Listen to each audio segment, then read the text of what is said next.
Alright, I'm back by the way. Alright, I'm gonna start.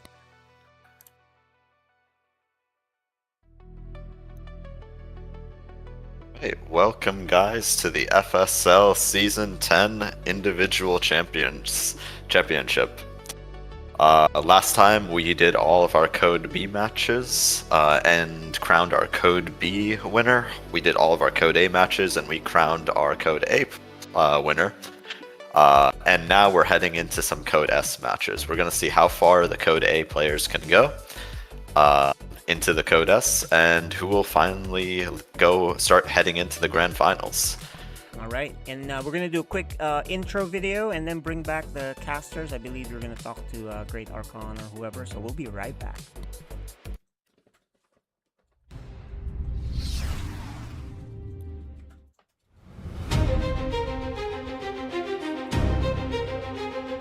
Hell, it's about time. We are taking it up a notch.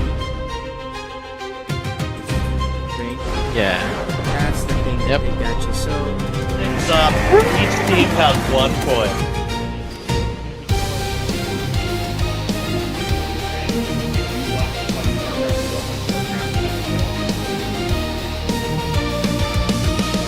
Oh, much fly! 10 workers still down.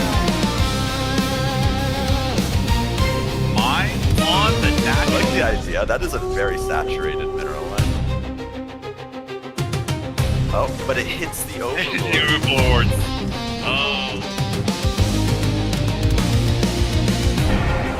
Alright, there we go. Yes! I've been practicing with those for the last week.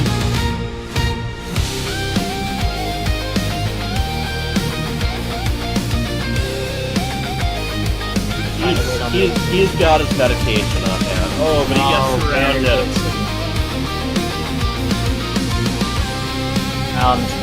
Any question marks though? Oh. PM's his friend. I like it. It's always fun when you play your friend.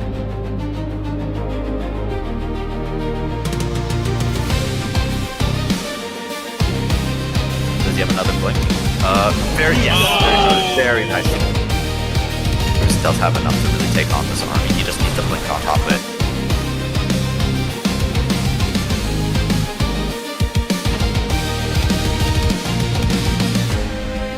Finish off those cyclones. Yeah, looks like he's mostly defensive looking. Oh, there Yep, we go. there we There go. we go. There's one.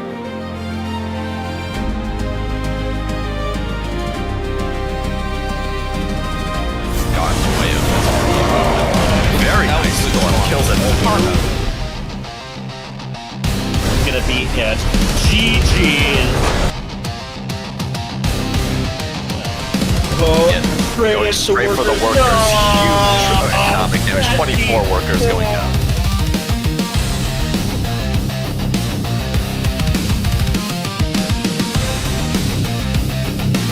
Oh no, that's a bad storm. That he walked through all the Protoss units got stormed there. Very few that They are going to be taking on the 2-time world champion SirMalagant. He has come in with guns ablaze.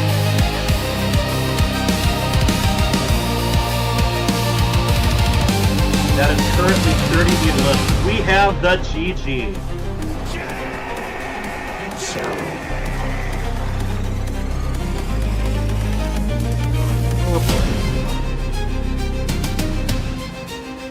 Pull it up!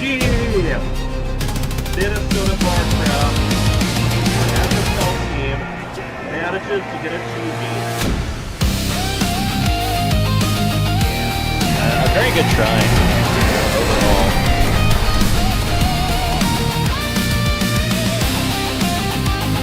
These didn't work. You know? Oh, you're not. To a 2-0 victory over GG Izzy. GG's call. 7-10, multiply there. We have the GG. Alright, great.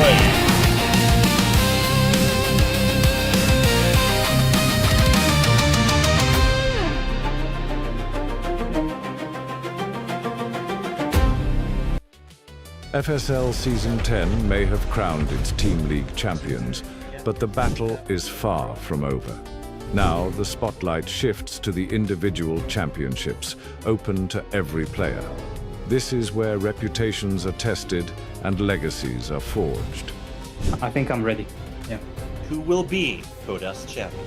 Competitors will be seeded into a structured bracket based on rankings, divided into groups that reflect their current standing.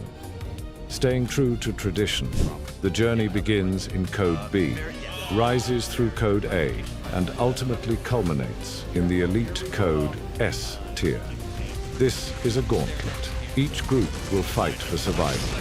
One winner advancing upward, carrying momentum, confidence, and the weight of expectation into the next stage.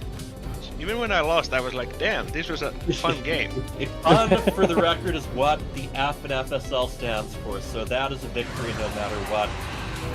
Step by step, round by round, the field narrows until only one remains. Along the way, the top performer in each division will earn the title of Code Champion, a mark of excellence within their tier. But above them all stands the ultimate prize, the FSL Individual Champion. History tells us that title is usually claimed by a Code S player, but history doesn't decide the future. This is Season 10, and anything can happen. Every player begins with the same opportunity. Prove yourself against your peers. Rise above your rank and challenge those who stand above you. Upsets are possible. Breakout runs are inevitable, and greatness is waiting. So get ready, because the gauntlet begins now. And only one will emerge as the ultimate FSL Individual Champion. Hell, it's about time.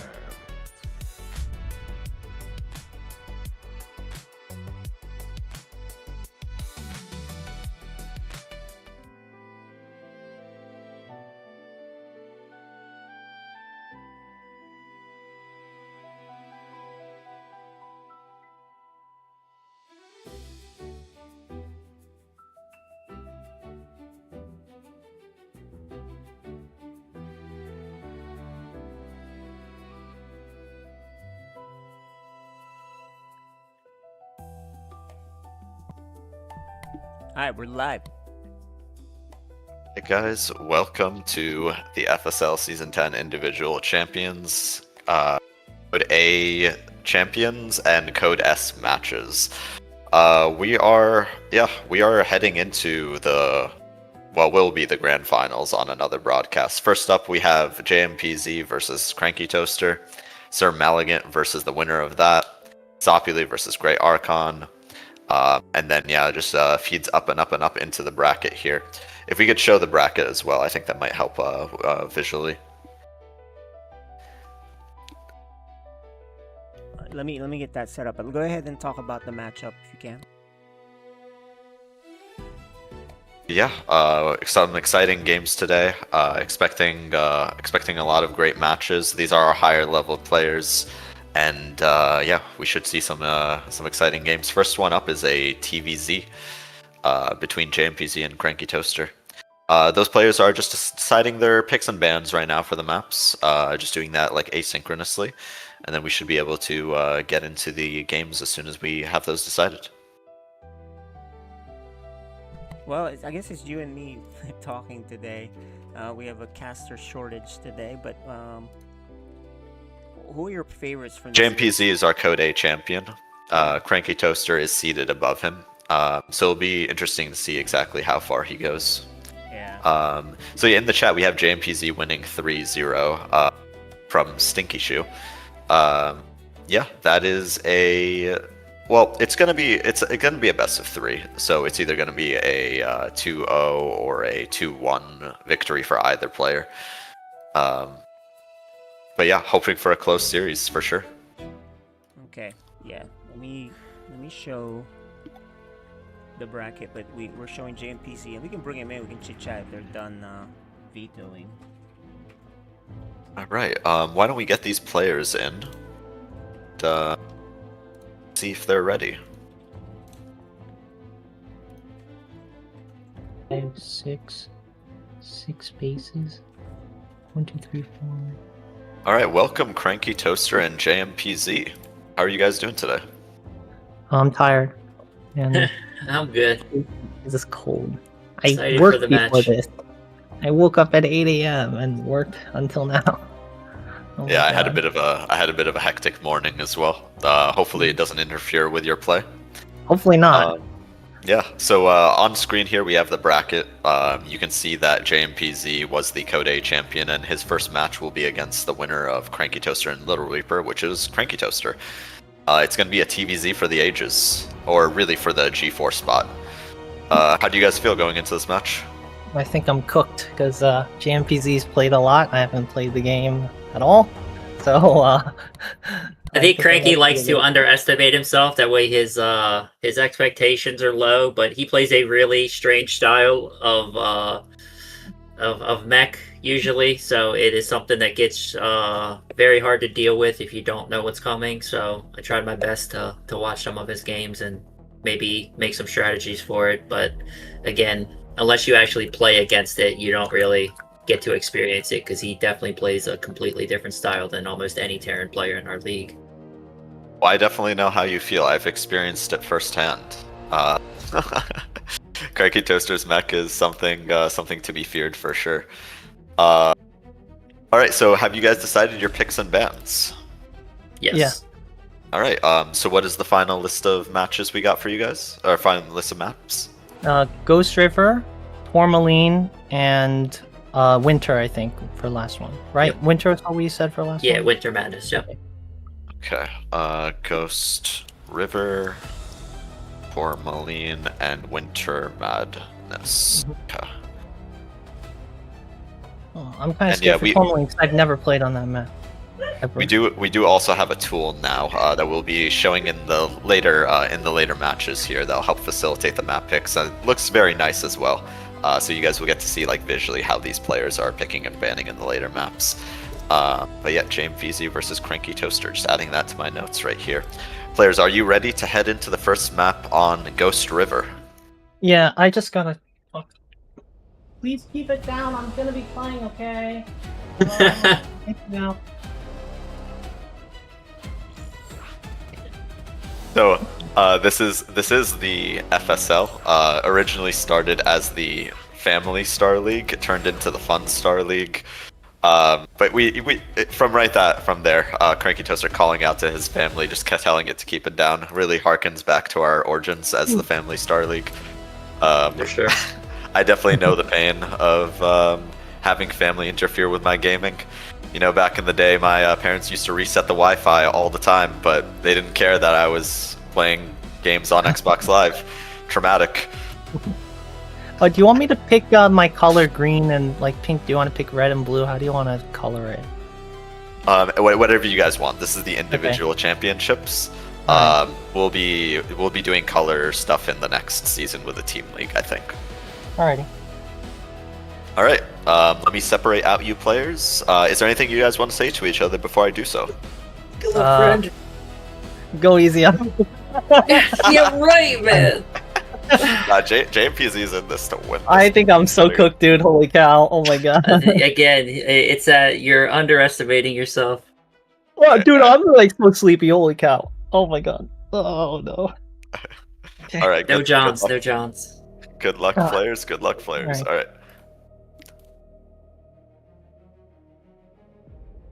Alright, players are separated. And yeah, guys, on screen here, we just have the spider charts for these players. You can see roughly how they rank based on people's votes on their prior matches on micro, macro, clutch, creativity, aggression, and strategy. Yeah, it's just a fun little thing that we do. Just try to like track the players' skills and their developments. Really track the players' story. Looks like the players are ready. Yep. Okay. We're heading into the first match.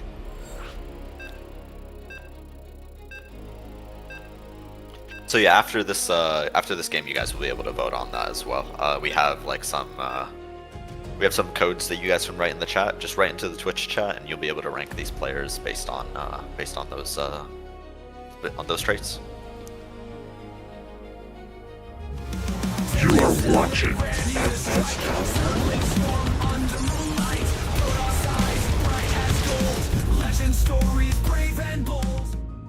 Alright, in the top right, we have the pink Zerg player playing for Team Psyop Gaming. His name is JMPZ.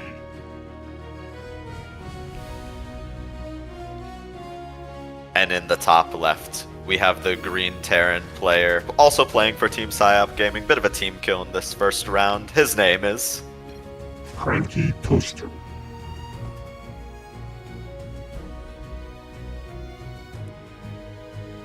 Yeah, so JMPZ changed his name to Code A Champ as soon as he won the Code A Champion. I'm sure this is one of those like temporary name changes that he'll do and probably switch back to JMPZ. Previously, his name was JMPZ is bad, and I think that's necessarily true. He's been putting in a lot of work and he's improved a ton. Previously, like, used to be like a Terran, not Terran, he used to be like a Code A player, like maybe like Plat level about, but he's been putting a ton of work in on the ladder and really improved. He can like really go toe to toe with a lot of Diamond players. Yep, both players opening fairly standard here. Looks like just gas for that first Reaper, probably the first thing that's going to come out of that barracks. Yeah, JMPZ opening with his standard hatch first opener. Reaper starts in production, Overlords are just moving across the map. Yep, the Overseer scouts that there is a low ground expansion as usual. So this is a bit of a sigh of relief for the Zerg. It definitely indicates that they're not being proxied by any means. Now this map, Ghost River, yeah, it comes from like a pretty old map pool that was notoriously Terran favored. So this was CrankyToaster's pick.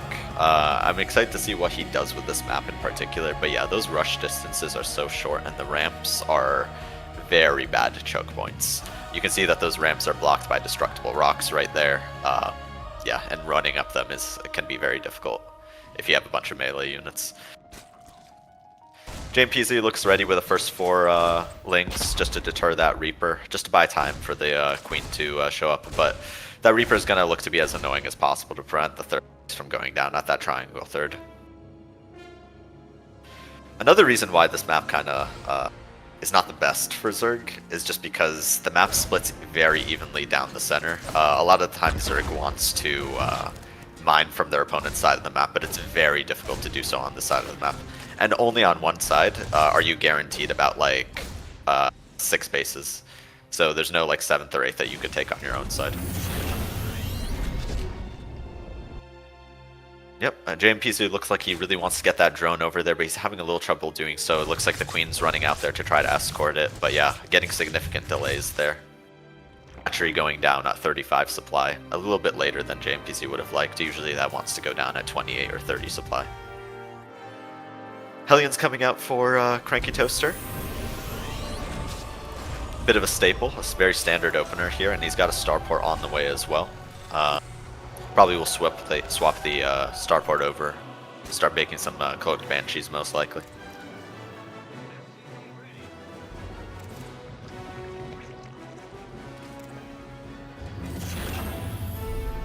Yep, starport swaps right over, and let's see what he starts building.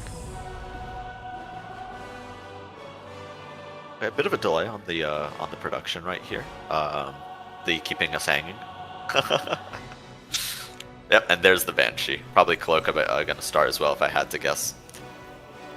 In the meantime, JMPZ just taking the opportunity to spread some creep.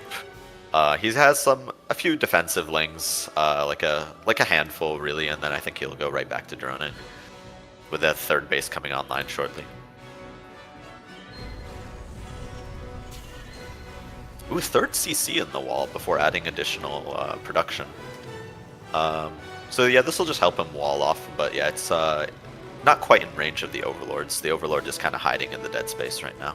CrankyToaster runs across the map with the first 4 Hellions, and JMPZ is chasing off a creep, and that's gotta hurt.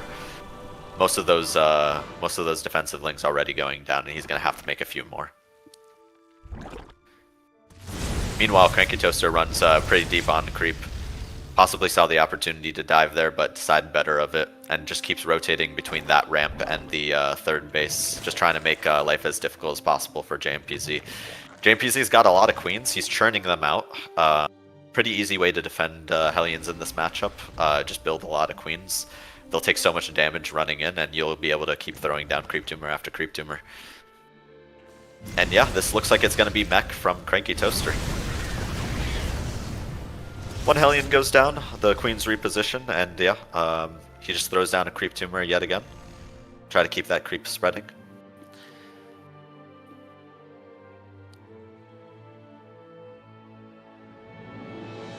A Viking coming up for CrankyToaster as well. I think he's going to use that to try to deter as much vision as possible. Oh, CrankyToaster sees an opportunity to dive here, and he goes straight for the workers. He doesn't get right on top of them just yet, but there's a pretty low amount of lings. The queens are in position though, and they should be a proper mute shield to defend the rest of these lings. In all, only 4 workers killed for CrankyToaster. So definitely not the damage that he's looking for here. I think he's hoping for a lot more there. But yeah, JMPZ doing his best to reposition the queens and really not let him get the damage that he's looking for. I think the harassment is definitely eating at JMPZ though. In terms of supply, he's actually falling a little bit behind in the supply. He's building a bunch of overlords because he got a little bit supply blocked. I'm sure he'll spend the rest of his money very shortly, probably making a ton more drones.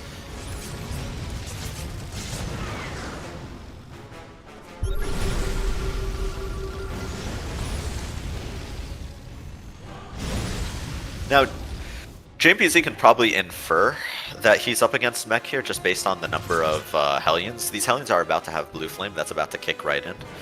And yeah, he's making a lot of lings now because he realizes how many Hellions are there. He's I guess maybe doubting the efficacy of the Queen defense when there's this many Hellions. I'd really like to see him plop down that 4th base though at his as soon as possible though. Yep. Blue Flame has kicked in, and he goes right for the 3rd. Yeah, nestling right in between those minerals there is a very tough place. Now the queens can help here with a consistent range DPS, but like those Hellions are already in a position where they can kind of like do some collateral damage to those drones. 13 drones killed all in all this game so far by JMPZ. Hey, CrankyToaster. One of these days I'll get their names right.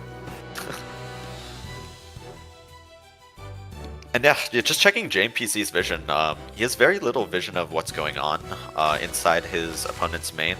Like I said, he could probably infer what he's up against, just due to the number of Hellions and the fact that they now have Blue Flame. He does start up ranged attack, so I think he does know what's going on.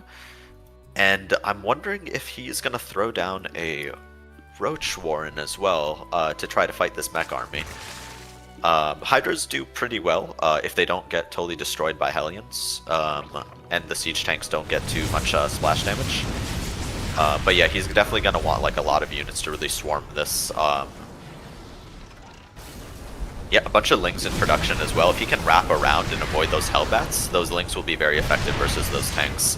But he has to have enough of them to survive the initial tank blasts, obviously. Meanwhile, the 4th base is going down for JMPZ. It's not quite up yet, so really he has no choice but to make a bunch of units here to try to defend this push. And very nice tank spread from CrankyToaster right here. And yeah, like running around those rocks right there, super tricky because it kind of like crunches up all your units into a nice, easy to blast ball. But JMPZ's got so many queens that could be such a good meat shield here. I think really what he'll want to do here is find a way to get those queens tanking most of the shots before the rest of his army goes in. Yeah, JMPZ is kind of in a scramble to make as many units as possible. He's already got +1 melee. He's getting 3 upgrades at a time. Interesting choice. Alright, so CrankyToaster thinks he's overstayed his welcome and actually just unsieges and pulls back there.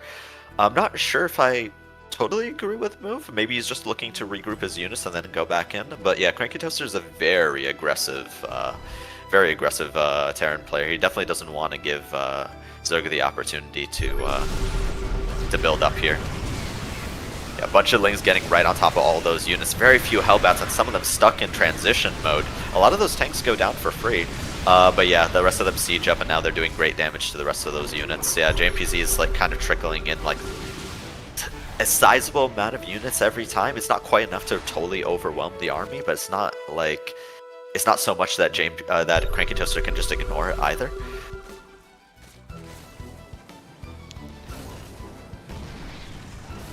Yeah, I think yeah, he's definitely gonna want to flank this army. Yeah, this map is just so good with all of its choke points. Those Banshees going a little far forward to there. Yeah, they decide to cloak and run away, but yeah, those Hellbats just doing such a good job of zoning the rest of the units. And yeah, Blue Flame just totally destroying the rest of the Lings there. I think this is looking very dicey for JMPZ now. Few Corruptors are being built, I assume, to deal with the Banshees. Yeah, even yeah, third base going down there. Yep, and we got the GG. A tough first game for JMPZ, but yeah, CrankyToaster's mid-game tank pushes are something to be feared for sure. Hey, Next game is NuKLeO. going to be on Tourmaline. What do you think, NuKLeO? I was So looking let's at it. load that one up. It seemed JMPZ got some nerves because he was sending Lings to Hellbats and kind of going the wrong way in the rocks. We just got one player still in the replay, just looking at everything, just making sure that they dot their I's and cross their T's. So what do you think, man? I was watching that, and well, obviously I was observing, but it seemed JMPZ is a little nervous because he's, you know, CrankyToaster is not the player you do triple upgrades on because he will attack you. Oh, definitely not. Yeah, I always thought that was a little bit weird. Not just that, but also because the Carapace upgrade doesn't matter that much versus mech. It's nice to have after you get +3 attack. But yeah, just adding on that extra 150 minerals, 150 gas when you need all those units to survive in the mid game, and not having a Roach Warren once you've identified those mech. Yeah, maybe the nerds are eating into him. Yep. And then you gotta attack that in multiple angles. He kind of kept going through the same one until the very end, right? So it was Yeah. tough, but we'll see what happens. It is, like I said, it is a tough map for Zerg, though it is difficult to get those wraparounds, because even if you're looking to get those, it just takes longer to set up your units in such a way to get the wraparounds, and also like a lot of the attack paths are very easily campable by tanks. So even when you're trying to rotate your units, you just take so much damage. Alright. In the bottom left on Tourmaline, we have the red Terran player up 1 point. His name is CrankyToaster. And in the top right, we have our pink Zerg player, the Code A champion. His name is JMPZ.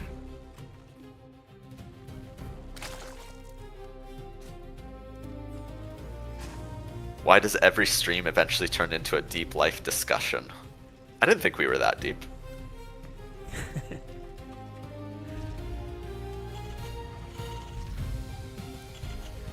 Maybe that's his canned message for every stream he hops on to as a first message. Yeah, possibly. Just thought invoking. I know a lot of SC2 streamers like to get into their philosophy. Shout out to Cats. Roots. Yeah, Root Cats. Yeah. His name is Cats. Yeah. Okay. Yeah. Yeah, he's a good dude. First time I met him was at Red Bull DC in 2015, 2016. Man, the game's been out that long. It's already 10 plus years. Yeah. I remember watching his stream pretty early on in like Wings of Liberty. That dude's a very creative player. Maybe, I don't want to say he pioneered the proxy hatch, but he definitely is a big fan of it. Sir. So yeah, not much of a deviation from game one, guys. Both players just opting in for standard openers. Yeah, I was wondering if JMPZ was maybe like holding a cheese ready to try to like get his way out of like CrankyToaster's picks, like maybe like a Ravager Ling attack or maybe some other type of like, yeah, in game one. Yeah, I was wondering if he was thinking anything like that. That was definitely my plan because I knew that I have. So context, I have played CrankyToaster before in a best of 5. And yeah, he picked Ghost River, and I did not want any of that noise, so I just did a Ravagerling attack just to get out of it. Yeah, And then idea. he followed. He did with Little Reaper, and just kind of does a cheat on that map. So he did a mech push, right? A really sharp mech push. Yeah, yeah, with bunkers and everything. Little Reaper almost held it, I think. Yeah. But yeah, it's definitely tricky on that map. Okay, once again, a little bit of a gap in production here. There's some larva that, there we go, JMPZ just uses. Maybe a little bit distracted by the Reaper. He does get the third base down at a reasonable time, a little bit earlier than last game. Queen has to escort it a little bit. Yeah, it's always nice to see this like interaction between the Reaper and the drone and the Queen, just to make sure that the war over the third base, one of those small wins for the players if they can get it down on time or if they can delay it for their opponent. Did you see that Marine that went up and then ran back? I wonder what that's all about. Yeah, could just be an F2, honestly. CrankyToaster does his best to try to avoid F2ing, but he does describe himself as an F2 champion. Okay, if he did that, then if he's not an F2 champion, then it could be a fake me out to scare him. It's like, oh crap, something's coming, right? But yeah, it's probably that's the simplest explanation. Yeah. So yeah, JMPZ goes in a little bit early with the Overlord. Not sure exactly what he sees. It could have been an accident. It looks like he saw a barracks and a tech lab. He didn't see what the tech lab was attached to, so he doesn't get a lot of information with this. But the Overlord is in a good position to scout later on. The first 4 Hellions are moving out for CrankyToaster as well, just running across the map and just trying to do the damage that he's known for doing. This time around, we got a bit of an adjustment for JMPZ. He actually threw down like a 330 Roach Warren, I believe, and is making 6 safety roaches. What I assume are going to be safety roaches. We'll see if he... Okay, there's a couple Ravagers, 4 Ravagers on the way. I don't think these are for safety anymore. But CrankyToaster is going to scout this. I wonder how he's going to react to this. He has expressed in the past that he has difficulty holding Ravager attacks, and he's got a 3rd CC in the wall. So there is a bunker on the way, but like, I mean, Ravagers outrange bunkers, so we'll see how like effective that's going to be. And yeah, there's a couple more units on the way, and then some more drones. So not sure if this is a little bit of column A or a little bit of column B. I'm not sure how all in this is going to be for JMPZ. Yeah. I think it's a safety one, man. There's already a Banshee, a second one's coming in, so he should never push out. Just stay home. Yeah. I guess. I mean, like a Banshee just puts a timer on this attack, though. Like, you can still do a lot of damage, especially if you follow it up with a ton of lings. And if you get lucky, if the opponent's not paying attention, you can bile the Banshees. I saw the Ravagers and I just thought, oh, he's definitely going to be aggressive, because I guess you don't really need Ravagers if you're going to be... Oh, okay, here we go. The Hellion's going right into the natural here and getting some worker kills. Oh, yeah, those drones are lining up kind of nicely, but the SimCity is kind of nice for JMPZ. Alright, all in all, okay, 7 workers killed so far in this game. So significant, but definitely not game-ending damage there, especially if more drones just rush to replace them. It is a rough start, man, because there's single elimination playoffs, and he was the favorite player, and now he's down to 1 game. Yeah. So it's quite a bit of pressure, and he has not lost in 20 games. Yeah, maybe the curse of high expectations is kind of eating into him a little bit here, like keeping that win streak going, I suppose. But yeah, so I think I actually saw, yeah, there's 2 layers in production. Then I think the nerves are definitely eating into JMPZ here. There's very uncharacteristic mistakes. Yeah, he just canceled it, so that's good. He caught it. Okay, alright. Hydra Den on the way, and Missile and Carapace. So it looks like JMPZ is looking to play a Roach Hydra style. Yeah, he's thinking it's mech, but it's actually bio if you look at Cranky. Yeah. Switched it up on him. Looks like the Overlord never went into Scout again, so he's kind of playing a little blind here. Excited to see CrankyToaster bust this out, because I don't think I've ever... I don't think he's seen him play Bio versus Zerg just yet. I could be wrong, but yeah, excited to see a Bio game for CrankyToast here. I know he's been working on it. He wants to diversify his play. Bio's Bunch a of little tougher, Marines. a little tougher to control. So Definitely a little tougher to control, especially when there's a lot of splash damage like banelings around. But speaking of which, we actually don't have a baneling nest. Not sure if that's intentional or not. You don't have to play banelings. If you have enough roaches and hydras, the roaches can definitely buffer for the hydras that do the high DPS. But yeah, after a certain point, Terran DPS just becomes so dense, and it just becomes like hard to deal with it without any splash damage. Craig the Shoe Shiner in the chat, have you missed much? No, we are on our second map. This is still the first series. This is JMPZ versus CrankyToast. Yeah, CrankyToast up 1 match in this series. He is the favored player, but we're excited to see what happens.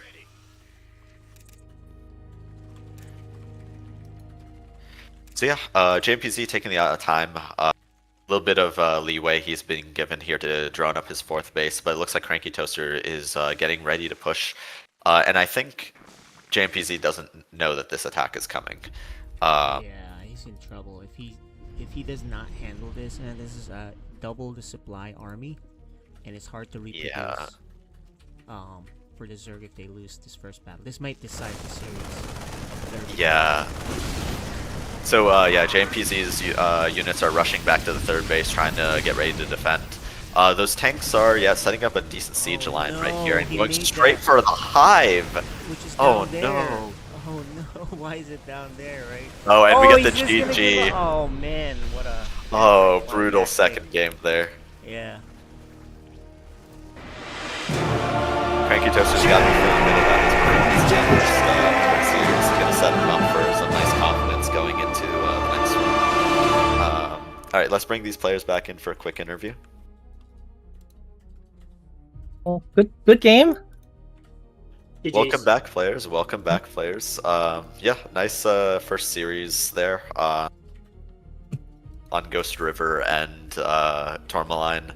Yeah, let's start with CrankyToast, I suppose. Like, what was your plan in game 1? Was this like, were you planning mech for this map specifically? I had no plan going in, but when I was in the loading screen, I'm like, this map is short. I like this map, and it has a nasty tank spots, mostly because there's a ton of rocks that people can't take down, and I forget to take them down usually. So there's really nasty chokes. So I saw the short rush distance. I'm like, I can get my tanks across easily on this map, so I kind of just winged it on that front. I was scared of the Ling Rav. I saw the Ling Rav game too. I thought he was going to play that all 3 games, because like that, I have no idea how to hold. So I rushed out the Banshees, and the big thing is, I think I watched a video or something, they're like, put your Banshees in the middle of the map. So I just put them in the middle of the map. I forgot to get Cloak like both games, I think. And I was just praying to God I would be able to not get my Banshees sniped. And then game 2, I went bio because I didn't think I could get my tanks across easily, and I thought he would do the push again, the Ling Rav push. I also had my 3rd base not mining. There's like a ball of SCVs. I didn't notice for like 2 minutes. They were just sitting there. They weren't mining. That was pretty bad. But I wanted to go into bio because I wanted to like pull them apart because the map was very big. So I felt like you could get surrounded too easily with mech. It's a very wide open area. There's no rock tunnels, and there's multiple paths to go around. So I wanted to like 2-prong with bio. But I think he didn't expect it. That was the other thing. I wanted to like hide it to make him think I was going mech by playing Hellion Banshee. Also just for safety, so I can cook the Lings and shoot the Ravagers with the Banshees. But I think it blindsided him big time. He also didn't have a lot of units. So he kept his Ravagers at home. If he built that many army early, you're sacrificing your drones as Zerg, and I thought he'd hit me, and I think he should have hit me because I may have broken. I had 1 bunker, and I had 2 Banshees. And I think if I F up the micro and I lose 1 or 2 of them, I think I just lose that game. That's why I was very nervous. Yeah, I definitely noted that as well. Thought maybe there was a Ravager Ling attack coming as yeah, but yeah, 100%. It turned out to just be defensive. JMPZ, what are your reactions to the games? We got CrankyToast Buying a new computer as we speak. Buying a new computer. Oh, Wait, you're having happened? computer issues? I was having computer issues in game Oh, no. 1. Like, as soon as I surrounded the tanks in the middle in that one engagement, I froze for about 10 seconds. And then game 2, I've never floated that much money. You can watch every one of my games. I was at like 2k minerals, and every button I pressed, nothing was working. So, GG's to CrankyToast. I'm just really frustrated that we didn't get to have a proper set, because Yeah. my computer decided to take a Oh my terrible, goodness. terrible day today. Yeah, KJ Well, we here, can play some more JMPZ. later. Let me just hop in here. I knew something was up when I saw the way you were playing. I was like, oh, he's either nervous or what, and that explains it because Yeah, you it didn't was play- really bad. yeah, I don't you like to didn't make play up to your excuses, level. but Cranky GG's. We'll get to play again in the future, even though we're on the Yeah. same team. But yeah, it definitely it just it bothered me because I put a lot of time and effort into training, Yeah. and the not being able to play because of like my way because of a PC issue is just Yeah. really frustrating. So Yeah. not trying to sound salty, but it just it irks We me. can play some It for irks fun, me for you sure. know. So, later. so yeah, like that is definitely frustrating, and this is definitely not as good. But I am going to put you guys in for a show match request because I think we need a Oh. resolution to this in the future. Yeah, But yeah, I'll definitely do obviously that stings taking you out of the tournament here, JMPZ. We're all very sorry for that. We were excited to see you play a little bit more as well. Yeah, so I'll put that in for you guys, and Yeah, I think GG's. we will Yeah, have to very move admirable, on to though, our that next. You're not using excuses, and you know we'll see the real you again eventually, right? Oh yeah, for sure. Cool. Yep, I lost fair and square. Yep. Yeah.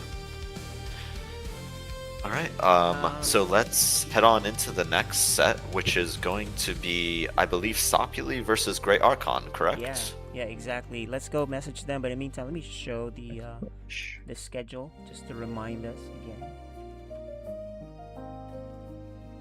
So GreatArchon is here already. Then after that, it'll be Malagant versus CrankyToaster. So hang tight, CrankyToaster. You won, so Yeah. we'll see you next. I floated 2K. All right. JMPZ, would you like to help cast? Yeah, I'll try. If for some reason I'm affecting the game, I'll just drop out. Got you. Okay. Let's pull in our next set of players.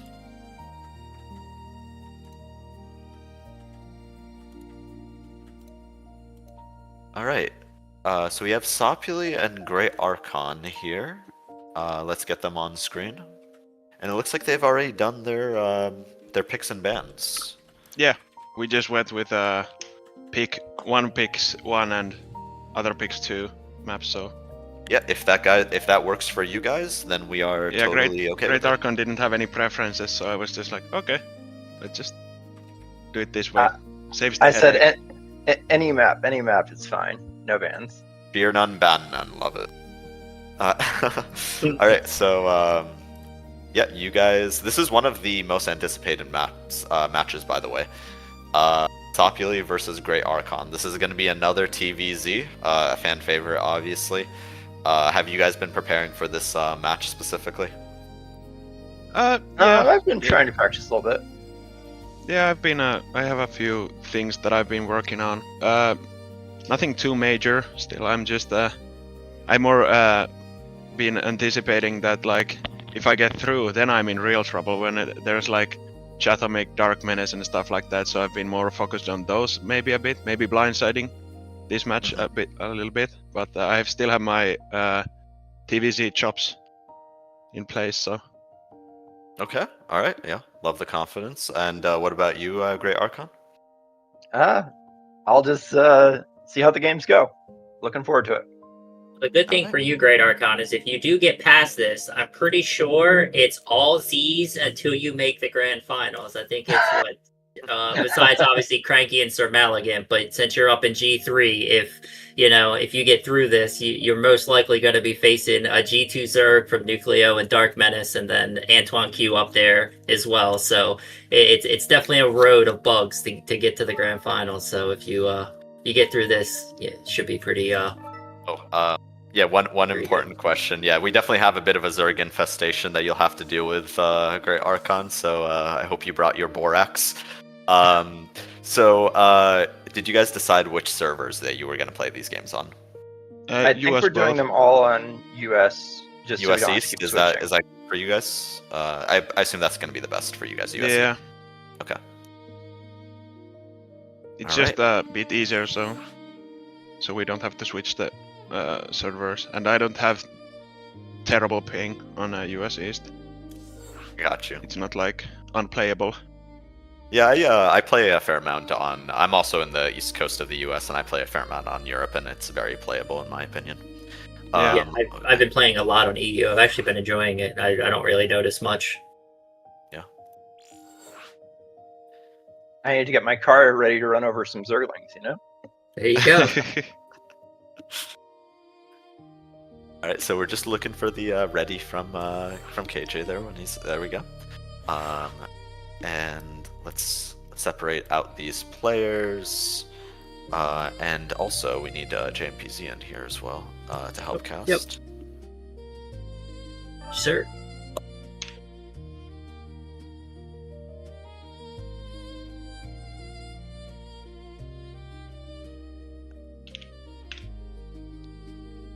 Alright guys, yeah, while on screen we're is waiting, the spider the previous cards. game, you guys can rate that. That's open right now. That's the one.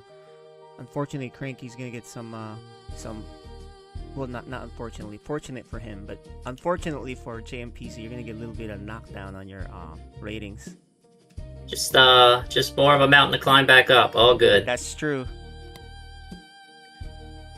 Alright, yeah, and these are the current spider shots displayed on screen for Sopuli and GreatArchon. Let's get some good votes in for GreatArchon after this game as well. Let's just remember to do that, guys. Alright, players are separated. Let's get the confirmation. Oh, yeah, the players say they're ready.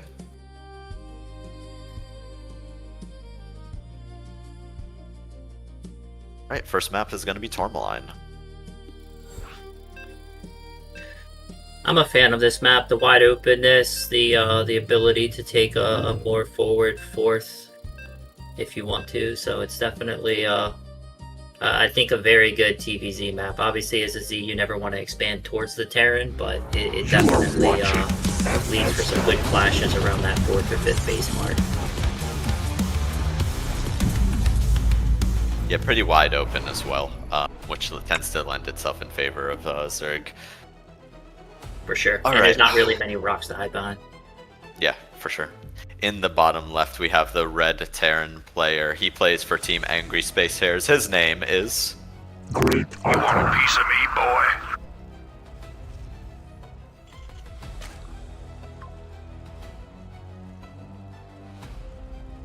And JMPZ, you want to take it? And in the upper right, we have the blue Zerg player, and he is... Sopuli. Evolution complete. So yeah, Craig asking in chat, what's the MMR of these players? I believe both of these guys hover around 3,800 to 3,900, I believe. Somewhere in that range. So we're dealing with like Diamond, about Diamond 1 level.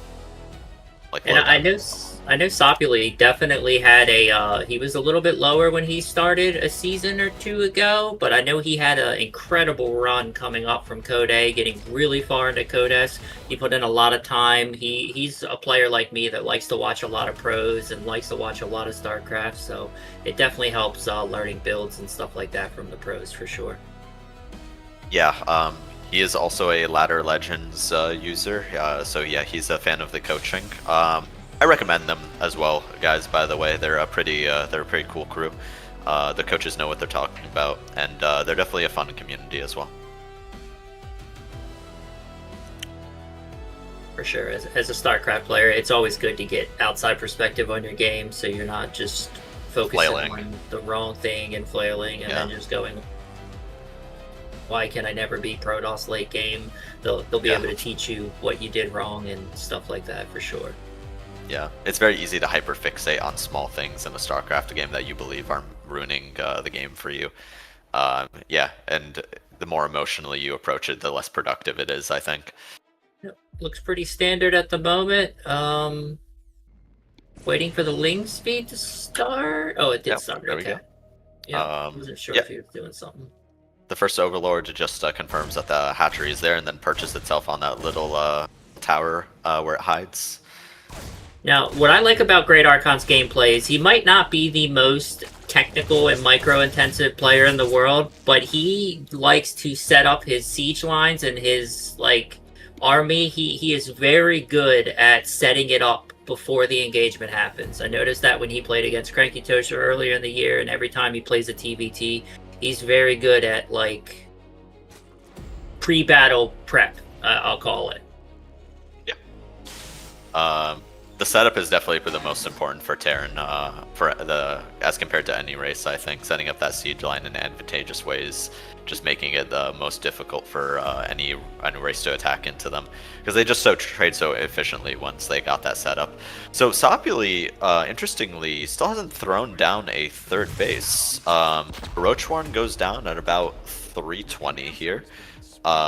So yeah, and yeah, GreatArchon definitely senses something is up. He's checking every third base location, just making sure that there's in the base. Curious to see what Sopuli's going to do with those. Okay, third base looks like it's going down now, so yeah, I guess he just really respected the Reaper there. Just waited for a safe opportunity to transfer that drone. Yep, dropping the double gas at his natural, so he's going up to 3 gases now, and yeah. He hasn't taken any drone damage, which obviously is good. I just screen froze. That didn't affect you guys, right? No, we're good. Okay, just making sure. Yep, Spore Crawler's coming down for Sopuli here. Typical time just to deter any Banshees from coming in. Actually, they're slightly early, but that's fine. He has a couple Queens just for creep spread. He's getting that going. And maybe making like a few safety roaches here. On GreatArchon's side, it looks like this is going to be a bio game. Maybe a little bit of a single Cyclone has been made, and maybe this is a 2-1-1-esque opening. Usually you'd see a reactor, I believe, on the starport normally to get that second medevac out quickly. A few safety roaches coming out here for Sopuli. He'll probably make a few units and then start droning up that third base once it's complete, which just finishes. And looking at No, never Sopuli's mind. vision, He looks like he's going to be aggressive with this. he doesn't have any sort of vision of what's going on for GreatArchon right now. He hasn't scouted the main. He doesn't exactly know what's coming, so he's pretty blind going into this. But he's the one this being is a aggressive. lot of roaches. Yeah, he's going to be able to, and that's a lot of Ravagers. It's a Ravager Ling bust. It's a Ravager Ling bust. And the tank getting out, but it's going to be really close to the front here, so I don't know about this, but that Widow Mine, if it takes out a bunch of those Lings, that could be very good to start. Let's see how this goes. Yeah, those Lings are very bunched. They do take a little bit of a detour. Yeah, the first mine shot is very good. Yeah, tank goes down, and that bunker is pretty empty right now. It's a very easy target. Rest of the Lings get an open invitation to run into the natural. Ravager's still doing a ton of consistent DPS to those Marines. I think this is it. Yeah, I think he got him. I mean, those workers are getting pulled kind of late as well, so they're just going to be fodder for these Lings and Ravagers. Yep. Yeah. And yeah, this just isn't enough. Yeah, even if he holds here, that's just so much economic damage. Yeah. And we got the GG. Evolution complete. First game there. Really like the build from Sopuli there. He definitely, GreatArchon definitely knew, I think, some aggression was coming because of how late the third was, but Sopuli was able to still get it done. And I think the issue was the tank was a little bit too close to the wall. I think if the tank was a little further back and got to take more than, I think he only took 1 or 2 shots, I think he would have had a much better time holding that. Yeah. Yeah, how do you hold this build is actually something I wonder sometimes. It seems pretty micro-intensive from Terran's side. And I think positioning the tank further back would definitely help. Yeah, 100%. I think what really helps the Terran is seeing it coming for sure, because like only having 1 unit in the bunker, maybe having some SCVs pre-pulled to the bunker to repair that, little things like that. And obviously, unfortunately for GreatArchon, the Lings got in, and when the Lings get in and they get that surface area, that's a lot more damage that's coming out. Yeah, for sure. Yeah, getting Banshees out as well, definitely one way to help defend. Maybe some more efficient splash versus those units, getting extra tanks. You are watching. Putting them in advantageous positions, like maybe the high ground a little far back. so they don't get biled, because you also need high ground vision if you want to bile them. Yep. Alright. In the top left, we have our Red Terran player. He needs your support. He's down 1 point in this series. His name is... GreatArchon. Want a piece of me, boy?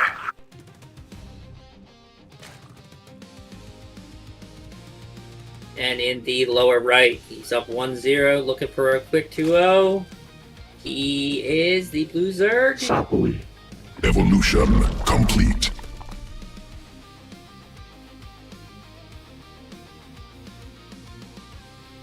Alright, let's see how standard we start this game. Looks like nothing too out of the ordinary quite yet. Yeah. No workers running to strange locations. This looks like it's shaping up to be a standard. Oh. Maybe he's expecting some cheese on his side. Yeah, that's usually the more safe option. He is pulling the drone down to get his hatchery down. Yeah, I guess maybe he was expecting a possible proxy this game, but it hurts your economy a little bit, but it's not like going for a 12 pool hurts your economy. He still has the drones. He's just going to be a little bit later on the second base. Yeah, totally. I think maybe he's just expecting like some kind of proxy that could like return the favor since he all-in in the prior game. Maybe he's expecting a little bit of tit for tat, but it looks like that's not the case this game.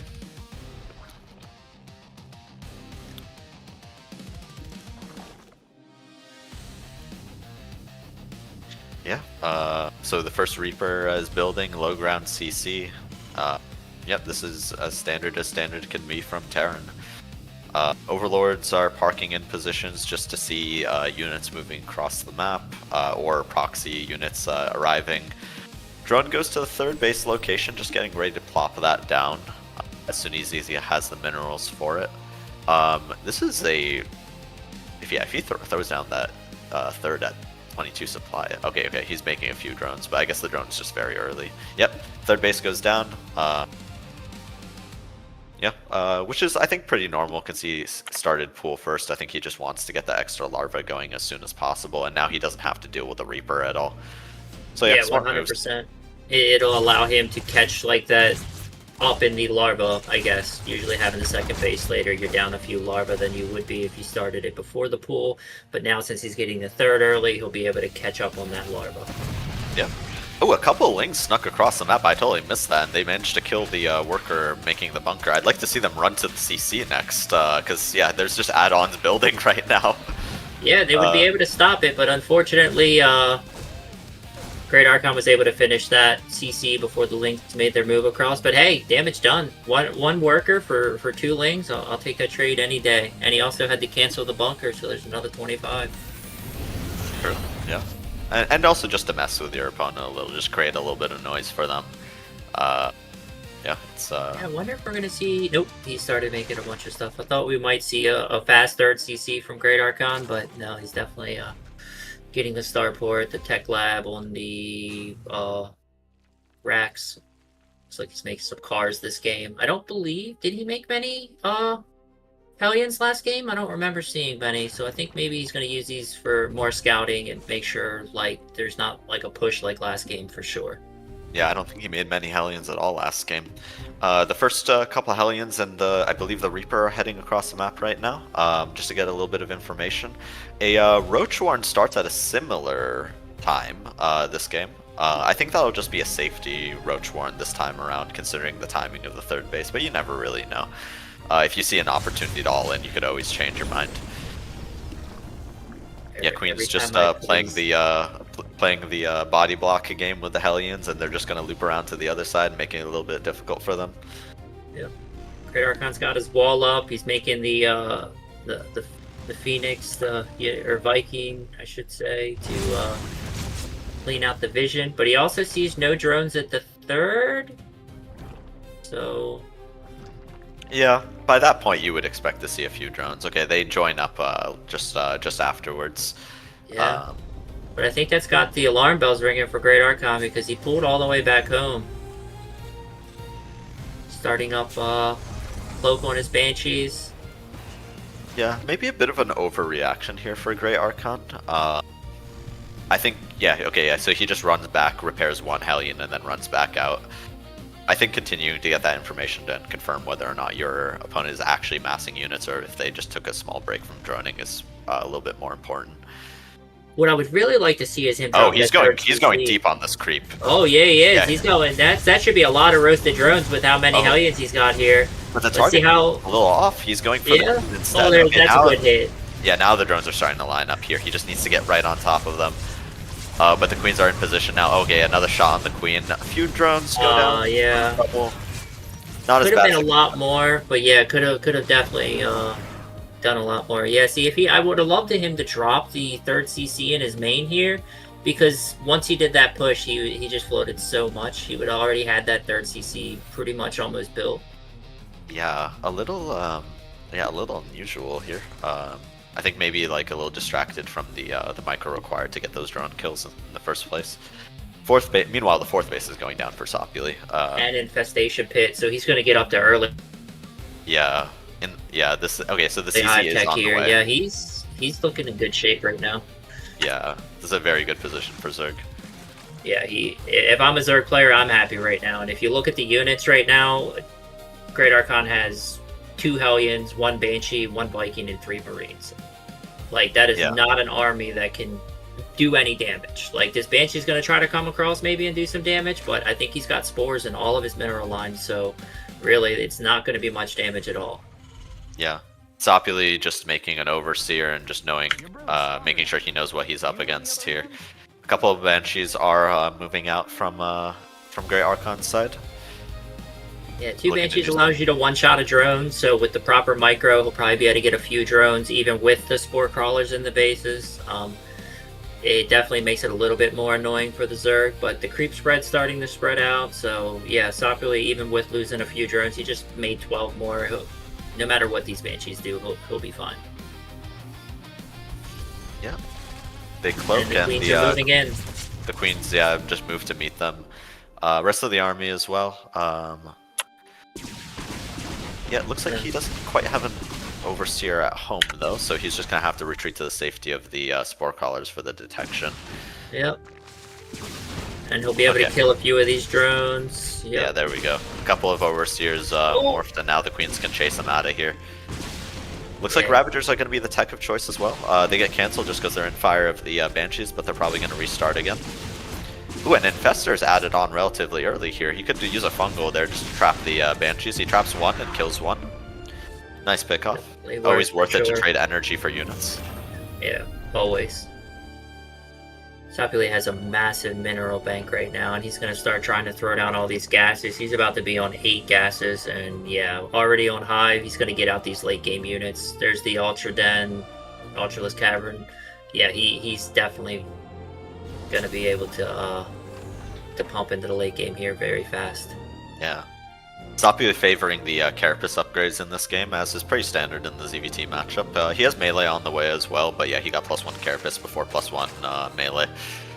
Yeah, those Carapace upgrades basically reduce like Marine DPS by I think 20 or 25% per shot. Like, it's very significant considering how quickly they fire. Yep. And he has 85 drones. He has the amount of drones he needs for his 4 bases. He can maybe drop a 5th and 6th hatchery just for larva. I think he already does. Nope, he does not have a macro hatch in his main, but yeah, he is definitely in a good position because the Terran's on his 3rd base, and he's got everything he needs. So Sopuli just donates a handful of lings there just to see what's going on at the 3rd base. So he gets a read on the army that he's up against, and also the fact that the 3rd base is a planetary. 3rd base being a planetary makes it a little bit hard to attack into, but it's also a big trade-off in the sense that Terran doesn't have that 3rd set of mules. Yep. So yeah, definitely sacrificing a lot of economy for that extra defense.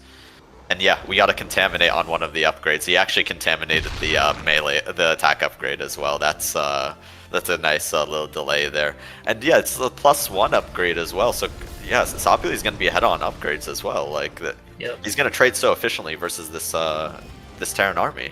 Adrenal's almost done. The Ultralisk upgrade's almost done. He's got 3 of them in production, and he's already starting +3 Carapace. Yeah, he's going to be very scary. Now, this is where GreatArchon's going to have to... Yeah, the armies are moving a little past each other here, so GreatArchon's going to be able to set up pretty nicely, and Sopuli doesn't care. He's going into the planetary, which is probably not the best location to attack, but he's definitely going to be able to cancel that first base. Yeah, and he should be able to finish this off after killing the SCVs, and we're looking at a full base trade here.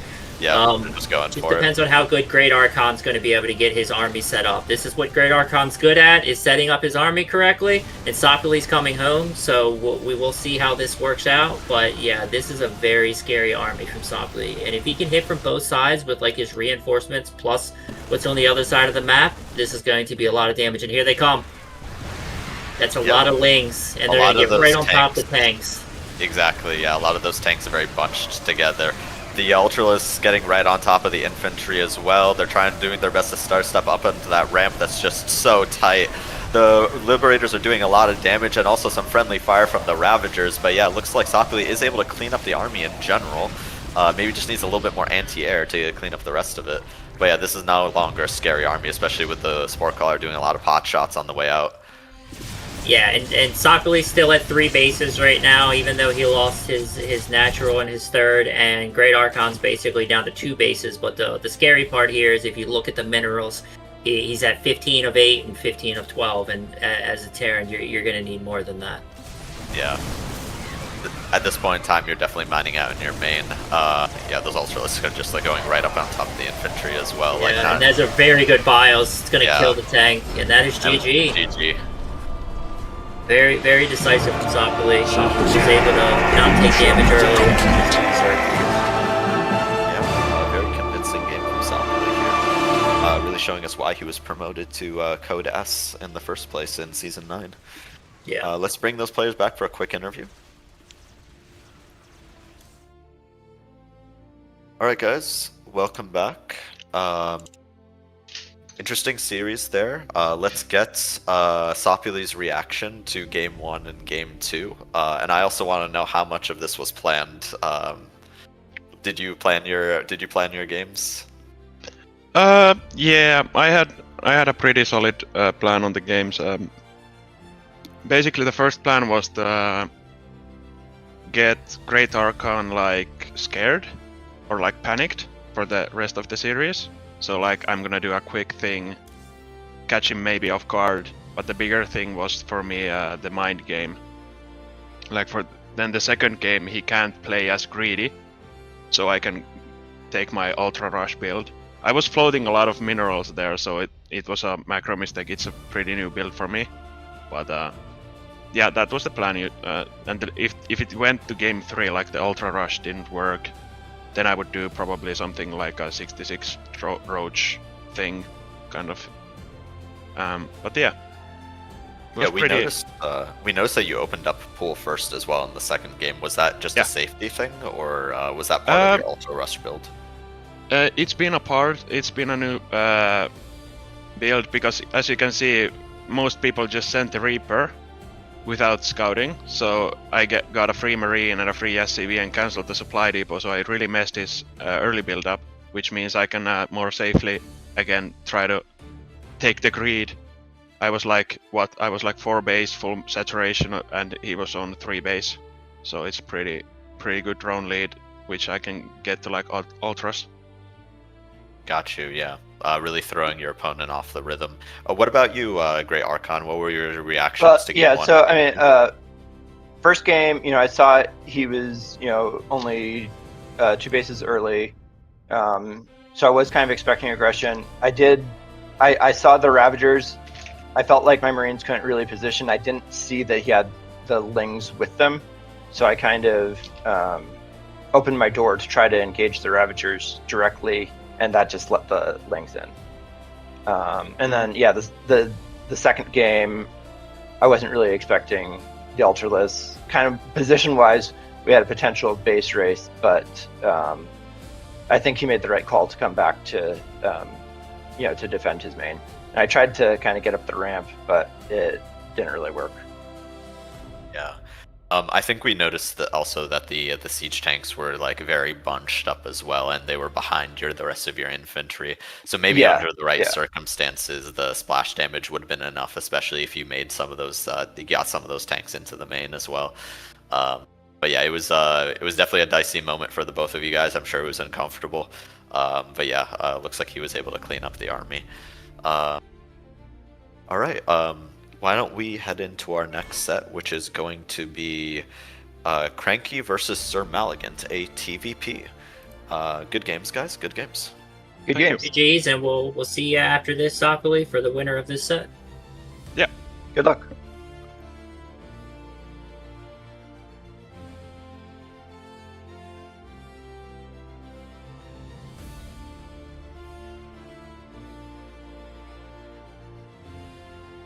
Pulling in the next set of players here. We got CrankyToaster and we got SirMalagant. Welcome, players.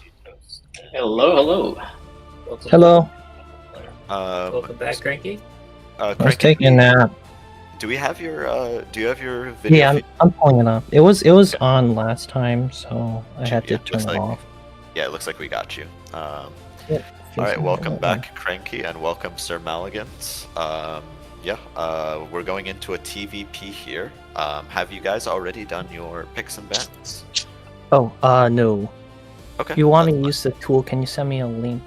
Is it the same link? Is it a new one for each? It's gonna be a new link. But the question is, are you guys using the ladder map pool? I like the FSL pool more.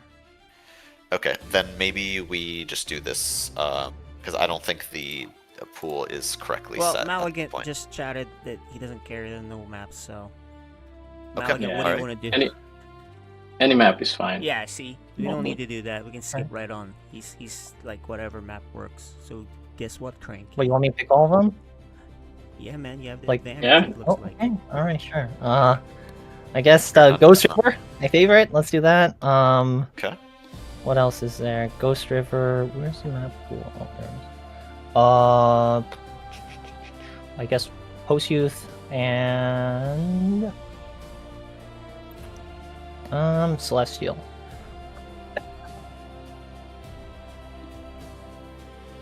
Cool. Is that all right? Nice. You're really okay with me picking the maps? You don't care? Yeah, go ahead. All right, All all good. right, sure. Cool. SirMalagant's like me. I don't really know many maps. I know like 2 or 3. I know, right? You just want the small ones as Karen, that's it. You can't expand as much as the other races. Who knows? All right. Maybe he's that good. Who knows? I might get stopped. I know SirMalagant. Well, you had a good nap, man. So work to prepare. Dude, I'm so tired. Holy cow. See, he's lulling you into a false sense of security. He's like, "Oh, I'm so Same thing you tired." did against me. I know, work, right? Tactics, man. Tactics. It's like, okay, blasted Cranky. right now. I don't wake up at 8 a.m. Usually I work in the afternoon to evening, so it's weird. And it's a weekend. This guy has his AP macroeconomics exam tomorrow, and I had someone yesterday studying for the same exam. Well, not the AP exam, but like the final. All right, is Central United States good for both of you guys? I'm in US East. Are you in US East or US West? Yeah, East is good. US East? Okay, we'll do US East. That's fine. I didn't even know you can change between. I just thought they would throw you in a random US one if you went Americas. So I'm learning There's a everything. setting. There's a setting for it. Yeah. It lets you pick it whenever you create a lobby. Oh, okay. All right. I'm gonna separate out you players. Anything you guys want to say before I do that? Well, good luck, have fun. I'm going to crush you like a tomato can. That's oddly I specific. can't crush a tomato can, I'm so Red I don't versus know how Blue. you do it. But That would be hard, especially Yeah. with this full. yeah. All right, love it. All right. Okay, Alright, you guys Separating get you it guys up out. GLHF. All right. So this is I'm wondering because I don't know if Cranky has played against the Protoss yet. I know he's played a lot of Terrans. I know he's played a few Zergs. But I don't know if I've seen him play against the Protoss yet in the FSL. So, he did recently in this individual championship. Oh, because Little Reaper, yeah. So he did defeat Little Reaper to get to this point. So yeah. I wonder if he's going to do that Marauder build again. Possibly. I know he really liked it. You are watching. Yeah, this is a pretty short rush distance map. Definitely lends itself towards CrankyToaster style. Alright, For sure. in the top right, we have the purple Protoss player. His name is... SirMalagant.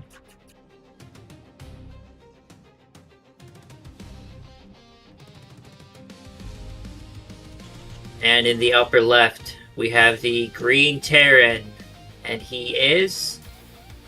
CrankyToaster.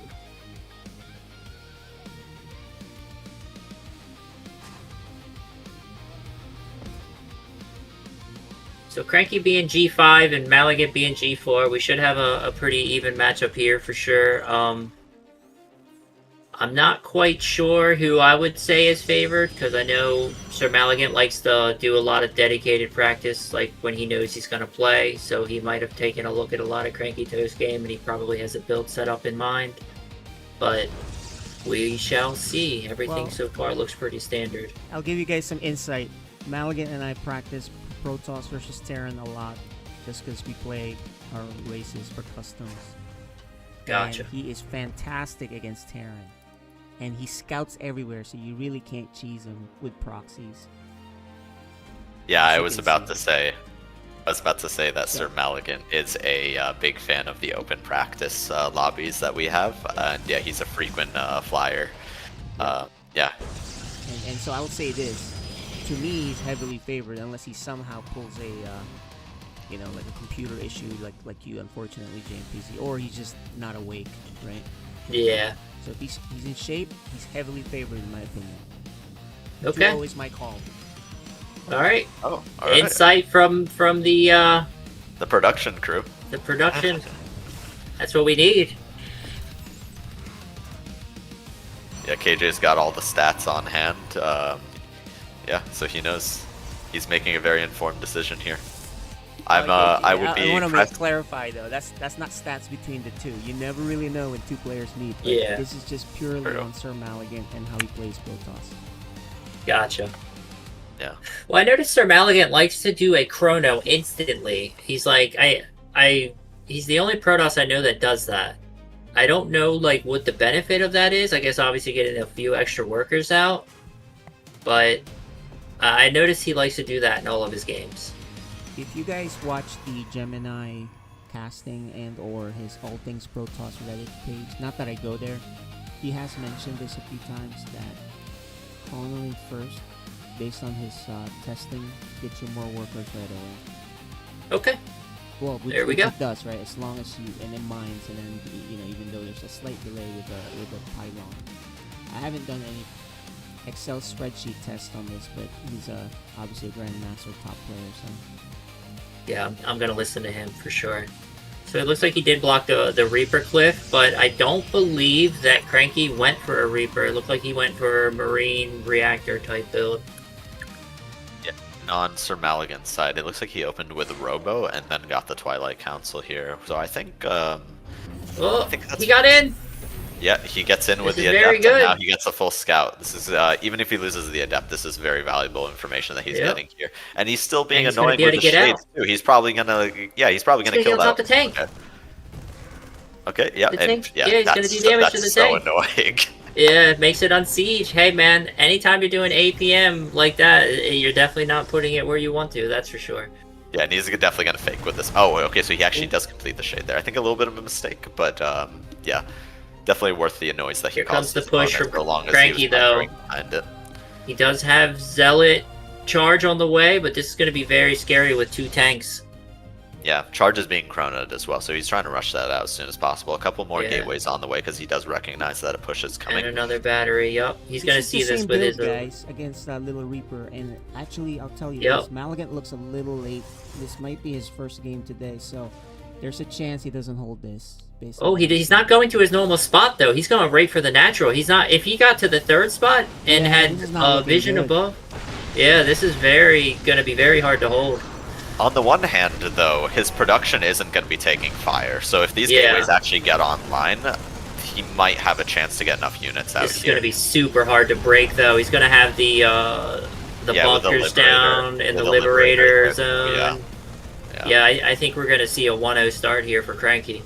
Yeah, you know what it was? He spent too much time on the Adept that his other things were late, but he's going to do a counter Zealot behind Warping here. Let's see what he can get done. The he is going to be able to warp into that low ground, just like KJ just mentioned. A few Zealots already made, but yeah, he's going to need to act fast if he doesn't want to lose this Nexus. Yeah, if he can get on top of these tanks, there's nothing in the bunkers yet, but I think he's waiting for one more warp-in cycle, but yeah, he lost the Nexus. Yeah, devastating loss there. Cranky has his third coming behind being built, and here comes the sandwich maybe. Okay, looks like he's still setting up, just getting those units in the back in position, just for a quick response. Supply block, that's unfortunate. Yeah. He looks like he's not in form. He does hold this when we practice, and he knew he was coming, by the way. Yeah, he did see it. Yeah. Those Marines going forward there. I'm sure this is the perfect time to jump on these siege tanks. Yeah, if he gets on these siege tanks now. With the infantry out of position, he needs to pull some of those Zealots to the other tanks, though. Okay, he gets 2 right off the bat. If he can just pull one more Zealot forward. Almost broke it. Yeah. And now this is going to be very difficult to clean up now that he's lost the army supply. Yeah, and he's contained on one base, and now he sees how the other units were getting in, and yeah, it's going to be very rough because Cranky's going to be able to get his third down if he wants. But he's going to send... Yeah, he's trying to just snipe some units from behind, but oh, the tank just barely reaching that Stalker. Do you guys think if Hero substitutes here, he can come back? 100%.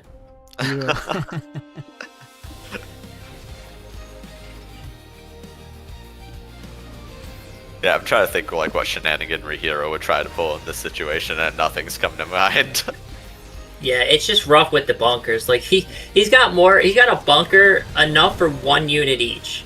Like, and he can keep the reinforcements from coming in. I like this. He's gonna find a free tank. But the issue is like if Cranky ever floats that third out, he's just gonna have such an economic advantage. He already does, but he's gonna have an even more of one. He's starting to salvage some bunkers. He realizes he doesn't need that many. Here comes the second Liberator. Yeah. Especially if he puts it on the ramp. It's just going to be very hard for Malagant to get out of here. Maybe SirMalagant is like hoping that CrankyToaster yellows into the shield batteries and takes a favorable trade that way. But otherwise, I just don't see how, like with the contain getting stronger by the minute, I don't see how he's going to break this. And like Cranky can float that third CC out any time now and just start. Yeah. Yep, there it goes. And he's can just keep on doing this. So there, like you mentioned, there actually isn't that many Marines. There's a ton of bunkers, but there's only like what 4 Marines here and 2 tanks, and 2 Liberators, of course. So like maybe with enough army supply and blink, if he gets right on top of the units, then he cleans this up. But yeah, the fact that there's so many bunkers here that just act as there he goes. He's trying to break it. Yeah, he's going in. Blinks right on top of everything. He needs to step away from those Liberators, though. Okay. He did break it. I believe. Yeah. Yeah. I would have really loved him to make like a Warp Prism and then like take like 1 probe out to build the Nexus at that third while all this was happening. Well, the funny thing is he's killing the 1 bunker, and now he just needs to finish off this one. He was able to break out, so really well done by Malagant for breaking out. But yeah, he's definitely playing from behind. Yeah. If you look at the other side of the map, Cranky's starting 2 more CCs. He's got, is that 7, 8 racks? He's got 8 racks down right now. He's got a factory with a tech lab, starport. He's got his upgrades on the way. So Malagant a little bit behind, and then yeah, his main's almost mined out. He's gonna have to like double drop bases in order to like try to come back in this, but because he's not gonna be able to push through this, especially with the tanks. First Nexus goes down, rebuilt at the natural. A little bit of long distance mining happening in the meantime. So yeah, things do look rough for SirMalagant, but I really do love the fact that he didn't give up there and he's trying to do his best to show us a great series. Yeah, and he's getting into this mineral line, taking a few tank shots. Maybe he can blink up to the high ground. Oh yeah, I love he does this micro. He does have the high ground vision, and CrankyToaster is just gonna run up the ramp to try to dissuade him. But yeah, as soon as CrankyToaster arrives, he can just blink right back down. He needs to be careful that he doesn't use his blink frivolously, though. Yep, and look, he's getting down here. I like this. This is impressive. Yeah, it's just like the bait and switch from SirMalagant here. Like, if he could just keep CrankyToast busy on this side and just drop his third Nexus real quick with the 600 minerals he has, he's just doing everything he needs to do to get back in this game. Yeah, he's trying to be so annoying that CrankyToast spends so much time defending that he could actually claw his way back into this. Yeah. And you know what they say, when behind Dark Shrine, exactly. And there is no turrets, and right now, there's no energy on any of these command centers. CrankyToast has mentioned before that like he likes to. Oh wait, hold on, but that no, please, no, not like this. No. CrankyToast has mentioned that he does like to not save any scans. That's a tendency in his play. So those DTs could still be warped in and be sent across the map slowly. I mean, he could clean up this army if there's no scan energy, and right now there's none. He's close to 1. He's got 42 energy, and that's it. Yeah, he needs to be careful that he doesn't. He's gonna be able to kill all these tanks. In one place, though. Yeah, he just needs to delay as long as possible. And there's the scan. He needs to get away. Scan. Yeah, there's no DT blink in play yet, so. Yeah, I think this will be it. Okay. Yeah, SirMalagant just running away his workers. The Nexus goes down yet again, so pretty devastating loss there. Yep, DT's okay, a second scan there as well. I think if he had gotten the Warp Prism across the map, I think this is different. I think it would have caused Cranky to, you know, mess up a little bit on this push. But hey, credit to SirMalagant for breaking the contain, because I couldn't do that. Yeah, definitely a tough nut to crack there, but he was able to do it at such a huge cost. If he figured out how to do it the first time around, I think this game would have been very different. Yeah, and I don't know if he looked Cranky like he knows was about a the little waking up. I think that's his first game today, so unfortunately for him, he should have known that that build was coming. I think he spent way too much time with the Adept. That he was floating too much minerals, and then he didn't get the Twilight research started in time. So, and he didn't even hold the choke at the when you walk up. You need to delay the Terran from setting up what they're trying to do, and so he didn't do any of those things. It's pretty typical for first game jitters. So let's see how he does in game 2. Yeah, for sure. Definitely when you're when the pressure's on, anything can happen. Really. We'll see if the players are ready. Yeah, you definitely saw how good he was with the way he was able to break the contain. His decision making was pretty solid, and like KJ said, if he would have been able to like force something at that choke before he got set up, I think it would have probably been a different fight. And I liked how he was catching the reinforcements though. He realized that Cranky was just going to keep flooding reinforcements across the map, and he was able to prevent that from happening. Alright, the players are ready. We're going to go into this next game on Post Youth.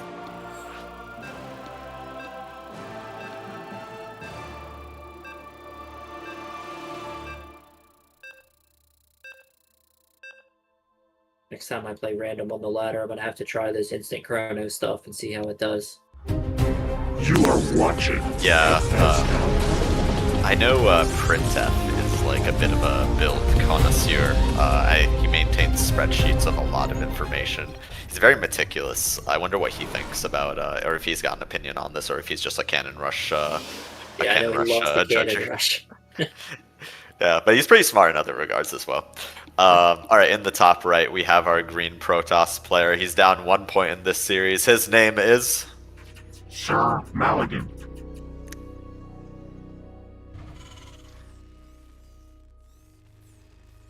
And in the lower left, up 1-0, trying to move on. He is the Red Terran, and he is CrankyToaster.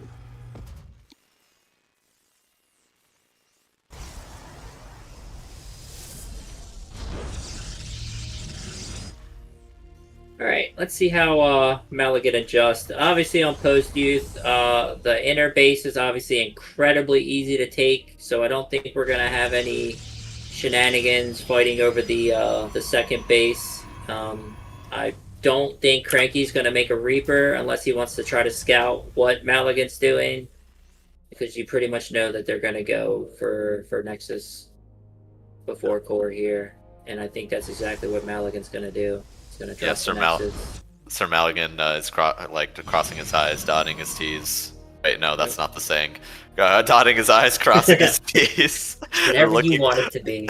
He's looking for that proxy, just making sure that that's not happening. I kind of suspected that Cranky would try to bust it out as well, especially if he's up 1 point. This is a larger map though, but proxying is one way to eliminate the defender's advantage, so do not be fooled. Yep. And looks like, yeah, from what I see, no Reaper. 1 Marine comes out, maybe 2. Nope, just 1, and then he drops his reactor. So it's like a pretty standard game so far. I know a lot of people like to transfer the drones over to the or probes or SCVs, whatever you want to call them, on the Zerg players, so they're always going to be drones. Over to the gold when the second base finishes, you know, that little bit of extra minerals, but we shall see. Yeah, for sure. So in this game, SirMalagant is going to be able to get that second base for free. Whether or not CrankyToaster is going to be able to set up a contain outside of his base, though, it's a different story. We'll see how this game plays out. So Twilight Council opener this time around for SirMalagant. So he's looking, probably to get a faster Twilight Council upgrade. We'll see what he adds on after the fact. Fairly economic opener for CrankyToaster as well at the moment. Early, he went factory before second CC, and he also is making a really early tank. So I know Cranky, he loves his tanks. I think we're going to see a pretty similar push here. He seems to be... Actually, yeah, I think you're right. Yeah. Dropping a bunch. Not as economic as it could be. It looks like the starport's on the way as well. I'm not sure if SirMalagant was able to scout that. He does not scout it. He knows, but he does see the tank now. That's good for him. Yes. He knows there's a tank on the field. Yeah, he can infer what could happen next. Charge starts right away, so it looks like the upgrades are going to be like more on time, and extra infrastructure in terms of those gateways is on the way as well. But yeah, like KJ said after that first game, he's definitely going to have to make sure that he can delay the contain and push it out as far as possible. I love this. He's dropping so many more gateways. He's going to be able to have the zealot speed in case this comes across. That's 6 gateways, I believe he's going up to. Yeah. So, yeah, we're going to see... Or 7? It's a lot. Total of 7, I believe, because he's got the first star ready. I really like this from Malagant. He knows how Cranky wants to play this, and look, I think the tanks are gonna... Nope, they just sieged up. They saw them unsiege, so I expected him to come across. He's making the Liberator again. I think once the Liberator finishes, Cranky's gonna push. And I think he's in for a rude awakening this time.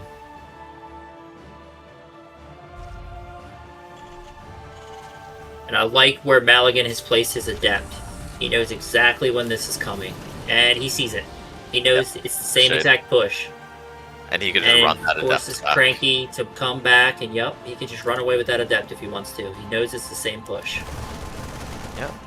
Looks like the Adept gets a little caught, but that's okay. Yeah. Not the most devastating. And here comes the warp in. He's ready for this. He's not going to be able to get set up like last time, that's for sure. Yeah. Even the Robo on the way for some Immortals as well. Yeah, like he does not want this to get set up.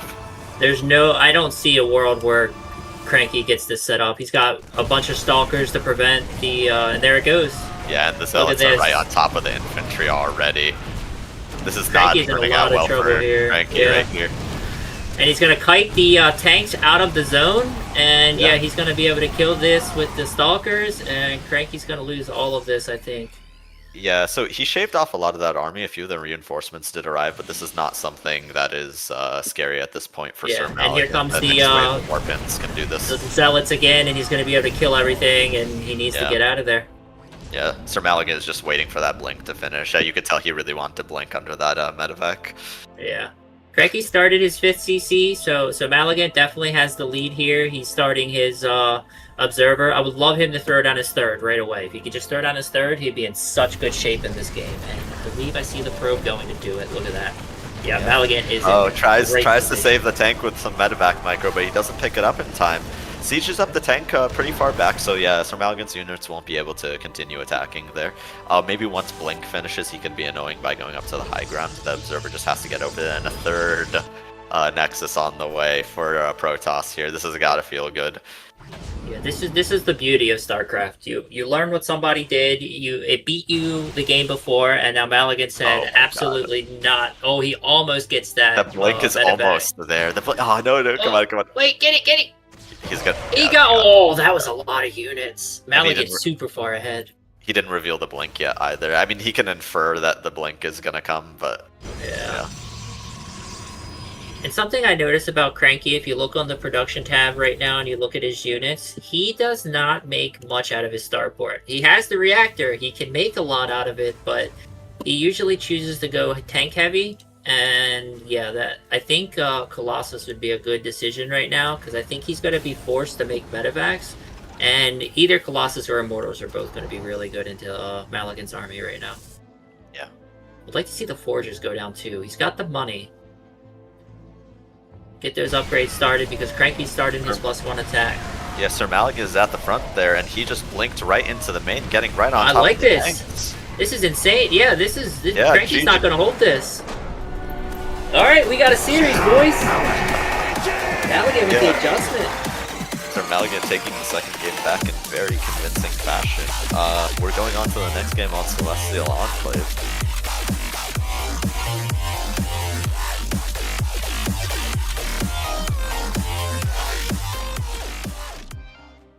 That is the perfect example of having the information you need and reacting accordingly. Because that's exactly what Malagant did. Yeah. SirMalagant just so diligent with his scouting, and it definitely paid off in that game. We'll see if the players are ready.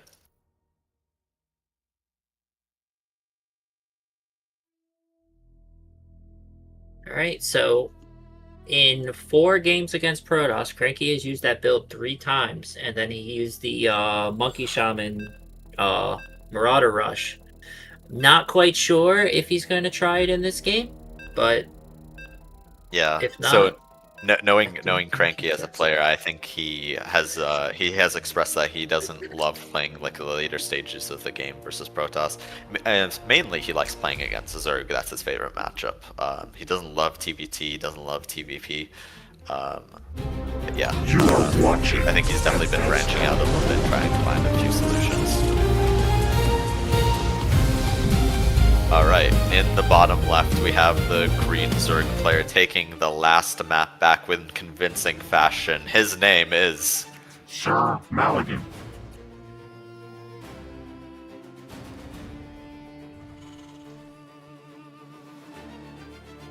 in the upper right, trying to bounce back from a rough game 2, he is the blue Terran.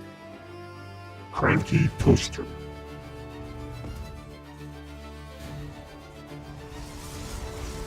I wonder if there's a Rainer signature on that sweater he has. random signature? Rainer. Oh, Rainer. Yeah. Yeah, so a little bit of context there. CrankyToaster has gone to, I believe, DreamHack, that offline event, and he was able to procure many pro player signatures on his white hoodie there. That's where his intro video comes from. We have 2 players that actually have professional signatures in their intro video. Sarange, I don't know if I'm pronouncing your name correct. I apologize if I'm not. He has Maru on a GSL jacket, which I think is awesome. Oh yeah, speaking of GSL's coming back. Yeah, super excited for that. So I wonder if a lot of pros are going to move to Korea as a result of that, because like the StarCraft II scene perhaps like drying up a little bit in Europe, a little bit of uncertainty there as to where the premier tournaments are going to be. I wonder if that's going to cause a lot of SC2 pros to move to Europe. Yeah, looks pretty standard in this game, but Korea, back to what we were talking about. Yeah, is Cyril done with his military service? I think Rainer still lives in Korea, so I'm wondering if Cyril will move over there if that's the case. So historically, Cyril has never competed in the GSL, I think. He has done GSL versus the World, I believe, Yeah. but he never actually competed in the GSL, and he's been asked about it, and I think he mentioned that he just never saw a reason to because he was like doing very well otherwise. Yeah, now he's got the reason, because if the StarCraft is over there and it's really the only, thing you got, then I guess it leaves him no choice but to have to go over there.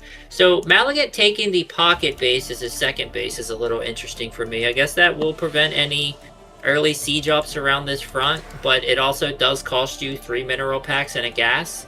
So I wonder how fast he'll take his third. Yeah, definitely. Perhaps the pocket third is a little bit safer, maybe a little bit more prone to drops. But yeah, or maybe he's looking to do a 1.5 base push. You never really know. I don't think this Adept gets out of here. Yeah. Nope. Adept gets a little caught there. Shade does not complete. But he does scout that there is a low ground expansion. Yep. Twilight Council opener again from SirMalagant. And this is, correct me if I'm wrong, but I think this is shaping up to be a very similar build again. I think same thing. Yeah, he's going to try the same thing again. Now, this map does have some abusable tank positions, especially by the destructible rocks on the outer natural. If you are able to siege up behind that and then shoot down the rocks, you have an avenue to attack towards your opponent's low ground natural. Yeah, but Malagant didn't take that, so yeah. I'm not sure how that's going to work for him, but as we see, the issue with the in base now is Malagant's at 12 of 10 workers on that mineral line, so I'm not sure. But at the moment, he's completely fine. It's not like Cranky took a third. He is walling off his little worker walkthrough, but yeah, with all these extra gateways, I think Malagant's going to be just fine if any push comes across. Starting the robo a little earlier this game too, I noticed. So, although not ideal, you can yield a few more mineral income, a little bit more income by oversaturating your bases. You do still get some benefit from it, but it is the depreciating returns very quickly. It could just be a stepping stone towards taking a later base. It looks like Malagant is just moving across the map with a few units here just to garner some information here. Definitely not committing to anything, and he sees a bunch of Marines, and yeah, he's shading up there to see what else he has, and he's going to see the rest of those tanks. Yep. Such diligent scouting. Oh, and he finished it up again. Okay. Yeah, bit of a mistake there, but again, not game ending by any means. The depths fall off pretty hard after the early game. Yeah, and Cranky taking his third. I think this is the first time I've ever seen him do it, but with it being a pocket base, it makes perfect sense. He's got the money, you might as well do it. It all depends on... Wait, Malagant's bringing a probe across the map? Yeah, maybe he's looking to set up a little bit of a proxy. Very possible. Oh, yeah, he is. He's got it queued up to make a... Yeah, pylon right outside of his opponent's base. So, yeah, CrankyToaster doesn't have any vision on this. Oh my god, I actually predicted that Cranky was going to do this, but it looks like it was SirMalagant. Well, if Malagant can get this busted down and get, into the main here, there is one tank in there, but against that many Zealots, it's not going to matter. Yeah, and if you force the reposition on the army, you can just run up the main ramp. Yeah, I hope he doesn't go for the natural. The War Prison's going into the pocket base right now. He's probably I like a bunch this. of units, yeah. Let's see, does Cranky's running in there with his Marines, so that's going to leave all of his frontline tanks. Oh my god, Malagant's going to be able to get on top of this. Wow, okay. Okay, what Malagant. An attack from Malagant. Yeah, very strategic move there. Yeah. Bit of a sleight of hand. Bit of a sleight of hand for showing some units into the base and then going in the other way. If he runs this in the main now, he'll be in good shape too. But yeah, he's definitely keeping Cranky on his toes here. Cranky's trying to split his Marines. That's a very good Widow Mine, but I don't know if it's going to be able to do enough against these Zealots. The Zealots get on the tank, and that's a dead tank. Those Stalkers are trading very favorably with the Marines as well. This is gonna, This is game-ending damage. He's on the production. He could just keep warping in. He's got, oh my god. And he's even going for the stim.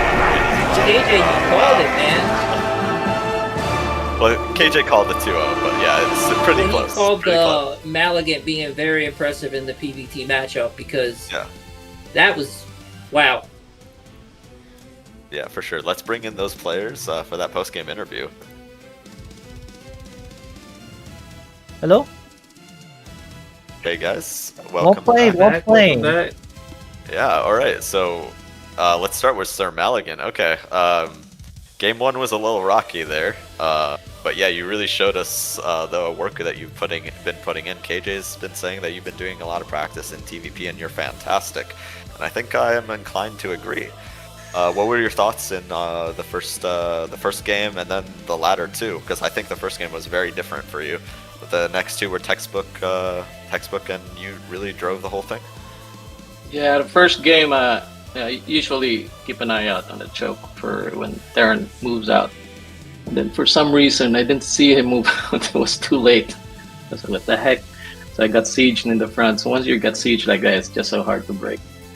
So, well, actually, I got to break it, but I was so behind by the time we already had second base, third, I guess.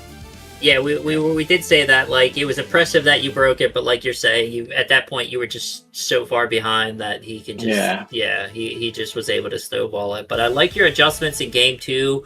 You scouted with the adept. You saw it was pretty much the same thing coming at you, and you made like 7 gateways and were just completely ready for it, and definitely met it in the middle of the map. You didn't let him get sieged up, so it was definitely impressive to see the adjustments you made mid set. Yeah, it's always good to harass the moving Terran in the middle before it sieges you in the front. So, and then game 3, Cranky, I noticed you kind of went for the same build, only you didn't push across. Were you just trying to, like, I guess, play a little bit more defensive, get a bigger army, and push across? Because I don't think I've ever seen a game of you where you didn't, where you weren't the one making the attack. So it was definitely different for you. I know he was going for fast charge. I'm looking at the time. It's like 3 minutes. Charge is ready at 5, and my push hits at around 5. And if you swarm it with charge loss, you can see in game 2 when I moved out, you kind of just lose. And I knew he was sitting in the middle of the map. I just wanted my double gas up so I can get my tanks to hold if he does an early push, because I thought he might want to proxy something to like take the last game off easy. And I thought I could just beat him in the macro game, even though I never do that. This is like the first and only time I've played a macro build. I guess it was a double gas. Like, I don't think you can get away with Reaper Expand versus Toss and Terran anyway. So I just went into a faster CC. I did screw up the build and I did get pushed. And you can see why you don't want to be the guy defending, because you can easily multi-prong. I was trying to send out a drop, and like if you're in their face, you get to see it. And also, game 3, you can get double prong pretty easily. Like versus Terran, it's a drop. Versus Zerg, it's just Ling run bys. And you want to be the guy attacking. The problem with this is I can't attack into fast charge, especially in no stim. It's very reliant on the tech units to get in position. Like you're saying, like you got to siege up in the right spot. And it's very difficult to do if they have charge lots. And I saw he's going charge first every game. Like versus Blink Stalkers, it's manageable. You can still shave off some units when you're pushing across. You just gotta like stick the tanks in front to take the shots and then do the damage to Stalkers instead of let him pick off Marines. But charge just swarms you. It's like tank pushing into Zerg. If you tank push into like Speedlings, like if you've done it like the same build, like I'm playing the TVP build, if you do it the same build versus Zerg, you will always lose because Zerg is basically charge lots, right? And they will eat everything up big time. So sounds good. I didn't want to do the push last game. That's why. All right. Well, the Gateway Army is today, so scary. Oh my god. And we can get our next series started with Sopuli and SirMalagant. Thank you for playing today, Cranky. And well good game, Cranky. Well good played. Luck. Thanks. All right. So we actually do have some word from Sopuli here. He says he can play the next match, but it looks like he can't play after that. So it looks like he's able to play this next set, I believe is what he's saying. But he's not going to be able to play after that. So why don't we just get going? Let's pull him in. Hey Sopuli. So yeah, What's up? Are you able to play the next set in its entirety, or are you saying Yeah, the next set, but after like that I can't play no more. Got you. Okay. So let's get on going with the veto tool. Let's create a new one here. So this is going to be Sopuli versus SirMalagant. Is it on EU or US? Well, whatever you guys decide. Would you like us to switch between the maps and stuff like that? I mean, I'm in US already, so I can continue with that. Okay. US East, I think US he said East. was fine, right? Yeah. Yeah. Okay. All right. I am sending you guys some links here.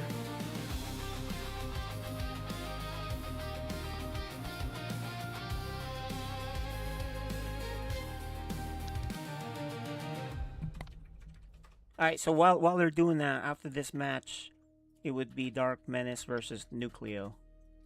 Yes, and I'm going to request a little bit of a break. I'd like to take a little bit of a break since I'm playing in the next set. Yep. I got you. So yeah, if you guys can just take over the casting, that'd be great. I'm ready for the veto. Yeah, so do you have the links open? I've sent you the production link, KJ, and both of the player A and player B links. So let's get that on screen, and I will leave you guys to handle this.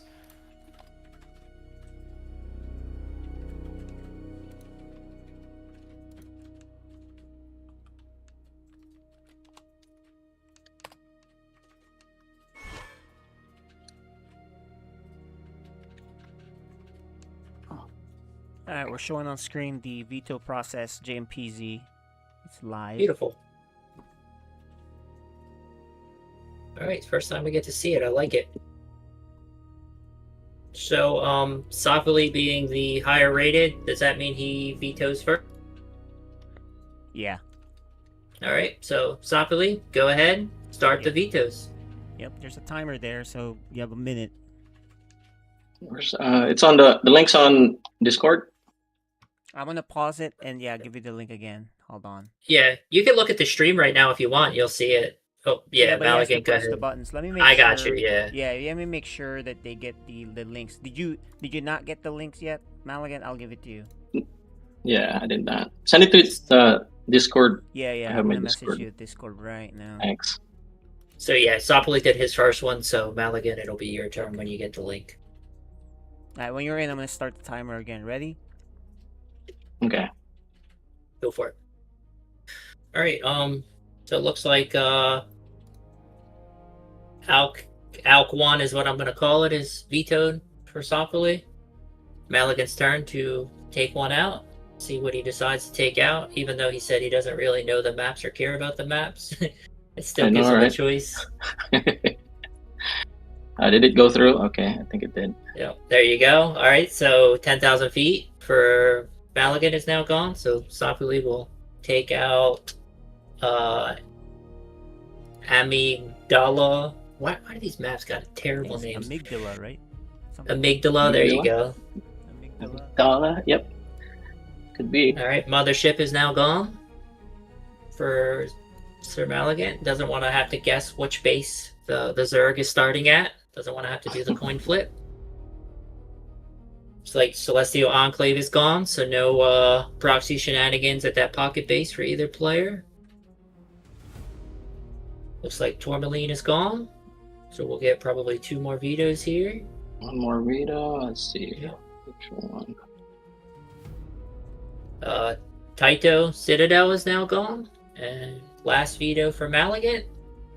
Right, hang on.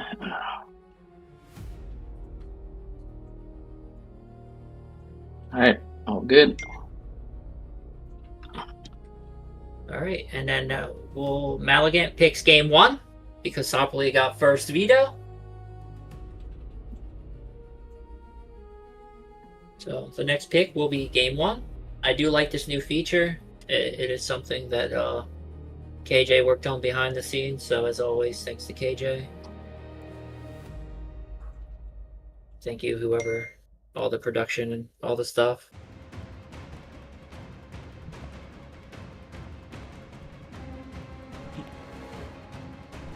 Malagant has to pick. He has 20 seconds on the first map. Yeah. There's one more? Sorry. Yeah, this is your map pick. This isn't a veto. This is what you want to play. So pick one of these. I see. It'll pick something. Yeah, otherwise it'll be random. Alright, got it.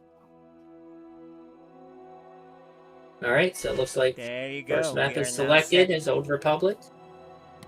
Enter Madness and White Rabbit. Alright, there's our map pool for the match coming up. Okay, so it looks like it's between us to just get the game started and sort it out. So that's you're the mod JMPZ, so go ahead and invite them, and those are your maps. And I'm gonna move them off. Yeah, I'm gonna move them off the chat now. Good luck, gentlemen. Thank you.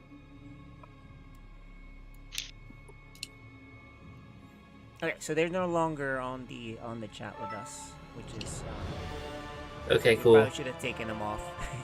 while we were talking about That's all the good. picks, but that's okay. It's just talking about picks, nothing So, crazy there. Old Republic. So while you're doing that, I'm looking at the map picks here. Old Republic for game 1. I don't really have any opinions on these maps as far as like if there's anything crazy. They picked the standard maps as expected, right? I think I did correct. Yeah, it looks pretty standard. Yeah. So here, Sopuli there, me and you down NuKLeO here. is actually not around right now, so it'll be just us for now. So Do I have to change anything in my spectator? I'm the one watching, so it's okay. Okay. Alright, I didn't know if I had to have any settings set since I was the when they're mod. ready. Yeah. Alrighty. You just have to message them they're ready, and then we'll start. And I think we are Alright, ready. to go. I'm excited for this one. I'll help you cast it. I know both players. I play both Perfect. races. Those are my two mainer races, I guess. I got you, yeah. I do like to play random. It keeps it fresh for me. Probably gimps me a little bit, but it's all about fun to me when playing StarCraft. Yeah. So I definitely like to. I'm with you. I'm definitely stronger at Zerg, but I like to play the other races as well.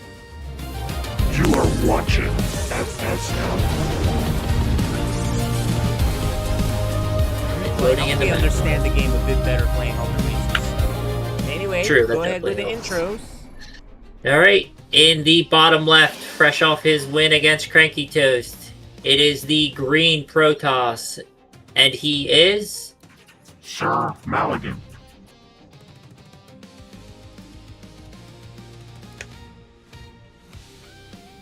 And in the upper right, the blue Zerg coming off a quick 2-0 against GreatArchon, the blue Zerg, and he is... Sopuli. Evolution complete.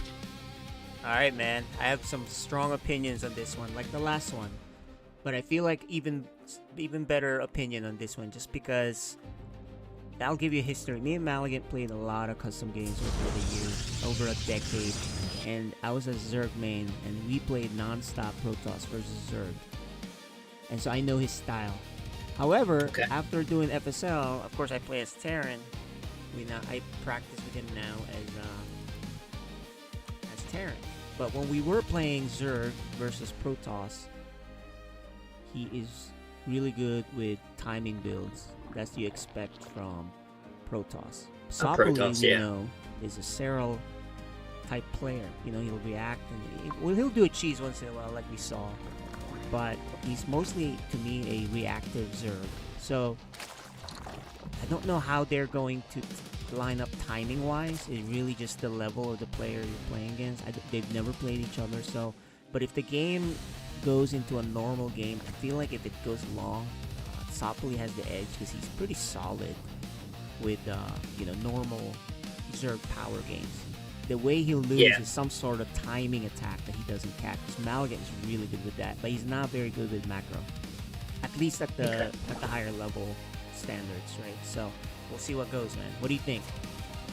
I think it's going to be a good one. I haven't got to see Sopuli play against the Protoss yet. I know he's a very strong player, but after that last series with Malagant, he definitely seems like his timings are down, like you said, as a Protoss should be, and I think it's going to be a good one. I think we'll see a 2-1, but I'm not going to say for who, but I see. If I got to pick, I would say Sopuli. The only reason I'm saying that is because he's a Zerg. Yep. And that's not a bad pick because that's actually what I'd put in as a 2-1 Sopuli. Okay. Just because here's why. Sopuli beat Little Reaper in last season's match, right? And Little Reaper could have had a 2-0 at one point, but he didn't get that 2-0. Malagant would have gotten that 2-0 because he would have gone for the kill, right?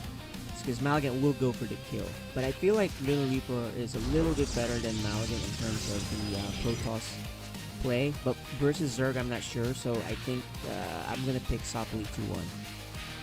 Okay. Kind of like you. Different build here for Malagant. He's starting with a Stargate, but if I'm not mistaken, I believe Sopuli sees it because I think he put it in his wall. So he doesn't care that he sees the Stargate. So we'll probably see some early oracles, but I wonder how fast we see Sopuli drop these 4s, and of course he drops them as soon as I say it. Is there a hole in there? There's no hole here. Look at that. Oh, it's a full wall. Yeah, and guess what? There's a bunch of links coming. It's okay. It's a full wall. With Yeah. an Oracle. That's easy peasy defense there. Yeah, but he's not going to be able to take his third easily unless he kills that shield battery. I wonder if that was a mistake. Yeah, and Malagant knows that there's a... Oh, he has a probe on the map, but it gets found, so he can't drop the third. Malagant's So- still gonna try to get workers, but there's already Queen and Spore there, man. Oh, this is going to be a little bit hard. Yeah, he's going to have to kill a lot here. Okay. I mean, I think that kind of helped out Malagant right there. Yeah. Oh, the third has no Spore. Oh, Malagant missed the timing. If he would have went in the third with that Oracle, he would have Yeah. found a few probes. It's But hard, he's- this Oracle control, Yep. because I play Protoss also. I'm terrible at it. I just assume that if there's a Spore in the natural on the main, that there's one in the third. Yeah, no, you're correct. And it's just really hard to control Oracles. I don't main Protoss as my second best race, right? But it's just really hard to me. To be fair, he had 4 queens there as well. So even if he would have flown in, queens are a very good unit. I'm a Zerg player, and I'm telling you, queens are a good unit for sure. So looking at what we have here, Sopuli hit a pretty big supply block, but yeah, and now these lings are going to come across and try to deny the third. Not much here to defend because he can't get his units out. I think he's going to be able to target this down. Yeah, No, Malagant's making a big mistake here. He keeps sending the Oracles all the way up, and he's not doing any damage with them. And when Yeah, just one keep him at Oracle home. stops that completely, and he's not really going to do any damage on the other side at this point. So Yep. And looking at what Sopuli has on the agenda, it's drone. He knows he's not going to take any damage. He's got his 4th on the way. He sees the Protoss taking their 3rd, so he's going to be able to drone very heavy behind this. yeah, Malagant's doing a Void Ray based attack, and this is very unusual for him. I'll tell you that. He doesn't do this build. I don't think he practiced this. We're gonna have to ask him if he's winging it. Because if you're gonna do a charge, a Void Ray based build, it's either pure Sky Toss or with charge, and I don't see a Twilight. Yeah, and he's dropping a Robo now, so I don't want to say it's pure unless he... I don't think why he would need Vision, because he's got... Yeah, That's for. he's just getting a mixed bag. He's going Yeah, for that's the... not a good thing when someone you're playing is optimized, which Yeah. it means whatever you're doing is very weak. Alright, but he's gonna kill all of these lings. That's good. I think he lost maybe 1 probe, 2 probes there, but not too bad. And there's the Hydra Den coming down, and 13 more drones on the way for Sopuli. So if I'm looking at this unit There count it is. correctly, he's gonna be at 76 drones. Yep, there's the Robo Bay. So it looks like Void Ray Colossus. That's not But meta this is right gonna be now, really but, hard. you know, it can work. Yeah. And he's got the Oracle there to scout. He's got some vision of the roaches coming out. Sopuli is going for 1-1. And we'll see these Hydra upgrades start pretty soon, I imagine. Still no... So a couple cannons going down for defense I for... didn't see the Hydra then, so all he's Malagant. seeing is roaches, right? So Yeah. let's see what he makes out of that Robo Bay, whether it's a Disruptor or Colossus. Me personally, I'm a fan of the Colossus because Disruptor you gotta rely on the balls, but the balls are pretty good. And oh, these Void Rays come in the side here and clean up a queen. He's gonna try to target down the Roach Warren, but yeah, there's too many queens there. So it is the Colossus and extended thermal lance. Okay. Which works out because he's going Hydras. Yep. Yeah, Yeah, 8 yeah, Hydras that's on the a good- production tab. Yeah, he did not know. I am a little nervous because I believe if I look at the upgrades here, I don't think Malagant has any at the moment. And the Zerg is pumping out some upgrades. But I think Army v Army, it's going to be very rough if Sopuli moves across the map before Malagant gets like 2 or 3 Colossus out. And I think he's making that decision to move across. Yeah, He's starting to Malagant's drop a also bunch of doing, gateways. An odd armor upgrade. Is that armor or shield? That's shields, yeah, shields. Yeah, so it's really weird. But this is a big Yeah, army, this is going man. to be very hard to defend this at the third. I don't care if you have a cannon and a bunch of batteries. This is going to be very rough for Malagant to defend. He's going to lose all of his units here, and I just don't see a world where he can defend. It's 200 supply to 92, and yeah, this is going to be very rough for Malagant. Sopuli doesn't even need to engage in this. Yeah, you'll let one more Colossus get out, but if you shut down the Protoss's third while your fifth is building, you're in good shape. And these are very slow zealots. The army supply is just massive at the moment for Sopuli, and I don't see a world where he gets stopped. Wasn't there, so looks like our 2-1 is looking pretty decent. Yep. So kind of like game 1 in the CrankyToaster series, Malagant got a little caught by something, and I expect him to adjust and probably not go for the Skyfalls next game, but I guess we'll see. There's that thing where you've never played a player before, you don't really get timing, right? How they play, right? Even if you watch other streamers, it's getting on the ring with someone, and you don't really have that feel of how they punch, how fast they punch, etc. You know what I mean? So now he knows. What's the next map? In the next map, let's show that again. It's Winter Madness. Alright, Winter Madness is. I think that's a bigger map. Actually, the last one was a pretty decent sized map, so it's not a question of getting rushed. It's more he wasn't ready for that Roach Hydra push. He didn't have enough. Yeah, 100%. I definitely think we'll see more of a ground army in this next game. Yeah, I'm not a fan of that build he did because I've never seen him do that build and it wasn't optimized. So I don't know if he's just winging it. We should ask him. But if you're winging something in a tournament game against someone who practices what they practice, unless you guys are completely different levels, you're just gonna be at a disadvantage. Yeah, it's one thing having a build prepared on a map and something like that, but just winging it is never going to work out well for you. Yeah, we should ask him if he winged it or he actually has a build because that did not look optimized, right? Even the wall and the oracles. But anyway, game 2. Yep. Here we go. Watch your madness.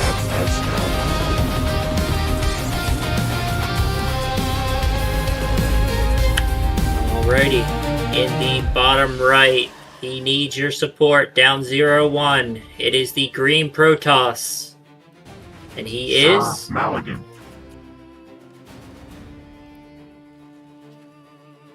And in the upper left, up 1-0, trying to make another quick 2-0 in this bracket. It is the red Zerg. And he is... Sopuli. Evolution complete. So something I like to do in at the end there is, like, if I'm playing in a series or playing against somebody, I like to look at the graphs. And if you looked at the graph at the end of last series, you definitely just saw like a lot of resource collection above for Sopuli over Malagant, and then he kind of seen like how his aggression was with like the Ling run buys and stuff at his third. I think if he does go for the starport again and gets the like just leaves the Oracle at home to push the Lings away and get his third up faster, I don't think the income would look like that. But we also see Sopuli going for a pull before hatch here. Yeah. He could have actually blocked his natural with that probe. He should have, because he actually got the probe there. Yeah, I 100% agree. It's a reason why you go for the extractor trick to get that hatchery down before the probe gets there. And I noticed Malagant scouts a little bit later, but I'm pretty shocked that he didn't try to. He's out of the meta. I think the last time we practiced real serious Protoss versus Serve could be 5 years ago after we made the switch to Terran. So I think he's out of meta and he doesn't lather that often. So double gateway, yeah. See, he's messing up his wall again. That's another cool wall. Not looking good. He's supposed to get the Nexus 2, even if it's a pool first. So that's or get that wall right. Is a requirement. I think that's a full wall again. I don't think there's a hole there. Yeah, I don't like this. Is not looking good for Malagant. He's gonna fall instantly behind. Yeah, he what better you go want to for do a is you want to charge. drop the, because like he's got the two gateways at the front, but he can't really produce off of it, like 2 gateways. So what you want to do is you want to take the first gateway and then drop the Nexus and then the core and then the second gateway, because you don't have the money to produce off 2 gateways. So while the one's building, it helps you with your wall, and then you can just make the units you need off the 1 gateway. Yes. Obviously, if there's a 12 pool coming your way, it's a little bit different, but he saw it wasn't that. He saw it was an early pool, but it wasn't like it was a 12 pool. Yeah, but I like he's going Twilight here, which screams charge to me. Because look, Sopuli did that safe build with the pool first, just to be safe for any kind of cheeses. He's not necessarily looking to attack. And he got a fast third, which means he's looking for econ, right? And, I don't know if you these... you can get caught with a charge lot build. This is forcing a lot. Just 2 links killing a pylon here. This is rough. Yeah, he should have had a pull. You always make a unit off of your gateway. Yeah, and that's a hole anyway. And So now this is just a bad start for Malagant. I don't think he's practiced this matchup because the decisions are just putting him way behind. I mean, maybe the word count. You're supposed to be way ahead as Protoss in the early game for worker count. He's not even responding. So we missed this, but he's trying a Dark Shrine in the corner. So that's what he's focusing his attention on right now. That's what he's been trying to get up. So that's I think why it's a little bit rough back home, why he's been trying to skip stuff, but he fully walled himself in again. And the good news for him is that since Sopuli did not see any sort of starport, he won't have any detection, and he doesn't have a lair, he doesn't have any spores. So these DTs can do a massive amount of damage unless this Overlord scouts down here, but at the moment... He's lucky he's not spotting there yet, but he will go to 4th base eventually, which... There is the spores on the way. So Sopuli doing what I would do, and basically anytime I play against a Protoss, if I see Stargate, I'm dropping the spores at 3:30. If not, I'm dropping them at 4 minutes, and that's exactly what he did. Yeah. Well, he needs to win with this. He has 2 DTs warping him now. Because he doesn't have a 3rd base. It's a tell for Protoss though that you haven't even tried to get a 3rd base, so then they know something's up, right? Here comes So the queens are coming in, the DTs are spotted instantly. And this is just very rough. And now Sopuli's gonna basically go for lair right away, which is the correct response. He Looks doesn't like he's even gonna have double a charge lot build, so it's just gonna be Stalker and Archon maybe. Yeah. And now he scouted it with this Overlord, so Sopuli sees exactly what he needs to see down here, and yeah, he can probably bring his units over to actually kill this. Alright, well, he's just gonna have to go with a Stalker Archon build. Maybe some DTs while there's no Overseer yet. Here's the problem. He dropped This is all mistimed. his 3rd base, Sopuli sees it, and he's also severely supply blocked, and he has to cancel. Yeah, this is gonna be super rough because he's got 6 roaches on the production tab. He's got a bunch of queens already out, and even with this army, you're not killing like what he can produce. This is gonna be very rough. And charge just starts. Yeah, I think we're gonna see a really quick game 2 here. I'm not trying to be negative or pessimistic, but I don't think Sopuli is gonna allow this attack to really do much. He does lose 2 roaches for free and a 3rd, so this is actually the best start he can have. He has to keep going. Yes, he cannot stop. Great damage. He has to fully commit to an all-in here. Do not try to expand. You're not going to win this game at this point. Yep. But he's going to be able to kill the 3rd, I would imagine. But the real issue here is like Sopuli's going to have probably like 20 roaches by the time he tries to kill anything else. And the Lings are preventing that 3rd from going down, and I think Malagant's going to try to build another Nexus here, but the Lings are like, no. So, yeah, hey, credit to him, he was able to kill this 3rd, so... He can win this by attacking, like, right now, honestly. Yeah, if he could kill this Roach Warren, this would be huge. This is massive. Yeah, this Lings ain't gonna cut it. This is a huge Protoss army, man. Yeah, a good force field. Very good force field. But the slow Zealots are pretty rough. I'm close on that upgrade. Okay, perfect. If he can get another warp in round here, oh, he's got DTs on the way. I like this. He doesn't have any overseers, so he can fight this army with these DTs. Here it is on the wraparound on the other side. Let's see what happens. Bring him into the army. Fight, fight, fight. No, he's trying Malagant, fight. Oh, no, well, fight, if he fight. That spore, it's fine, but no, okay, there he goes, fighting. Yeah, there we go. Just fight. He has no detection out here, so this is really good. He's super aggressive, as you can see. Yep. I like the idea here, though. As long as he stays away from those spores. Just stay away from the spores. He's going to split up the DTs on the other side. Like him going in the main. Oh, no, don't take that bile. That was a big bile. He's losing a bunch of his army. Wait, he's attacking the spawning pool down now. That was a mistake. He needs to kill the spore. Kill the spore. The spore, exactly.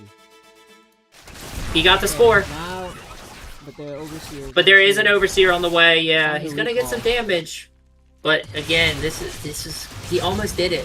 He almost did it. He just had miscontrols in there, and you know, we're rooting for a good series, right? Especially 100%. But you know, numbers game, right? Now he has 14 army supplies. I don't know if he can hold this attack. Yeah, this attack coming to the other side is going to be very rough. He kills that overseer before it, right? Yeah, he's trying to drop a Stargate, but it's just little too late. Because he worked it on the other side, and now he's bringing it back in when he should have just worked in one stalker in there. So it's just kind of. And then the overseer come in. Yeah. He can somehow target down the overseer with the stalkers. The overseer, he can clean this up. But yeah, but it's going to be very rough. Sopuli's not going to let that happen. No, not at all. Sopuli's going to protect that overseer like it's the president, and I think we're going to see a GG. He lost his window. He's also trying to make a Void Ray could theoretically end this eventually, but yeah, but I don't see how he holds this push. It's gonna be very hard. Chance, man. He just took that bile and then he didn't kill the 4 DTs. That could have killed the middle line and even the whole thing. He is gonna get the Void Ray out, but like it's gonna take so long for that Void Ray to get online. I think he gets the Void Ray out. Yeah, there's so many pylons there, and he'll be able to get it out. And now, yeah, he can snipe the Overseer with the Void Ray and then go for DTs. I like it.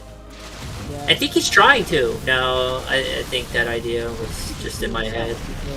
Sopuli was already expanded twice. 4 times, yeah. It's got so much more larva. Yeah, you know what? Credit to Malagant. He turned this into a game when it had no right being a game, for sure. Yeah. He's. You know what I noticed is like he's starting every game with a disadvantage based on his builds and decisions, and he somehow fights back, right? Yep. So if he just kind of cleans up those early game things, imagine how much better shape he'd be for the 100%. I think if he had a true good early game here, I think he 100% wins this game. Yeah, but that's going to end his run. Yep. So it looks like our next matchup's going to be NuKLeO against DarkMenace. Yes, that's going to be insanely good. Yep, and then after that, are we going to... I guess that would be the last game of the day.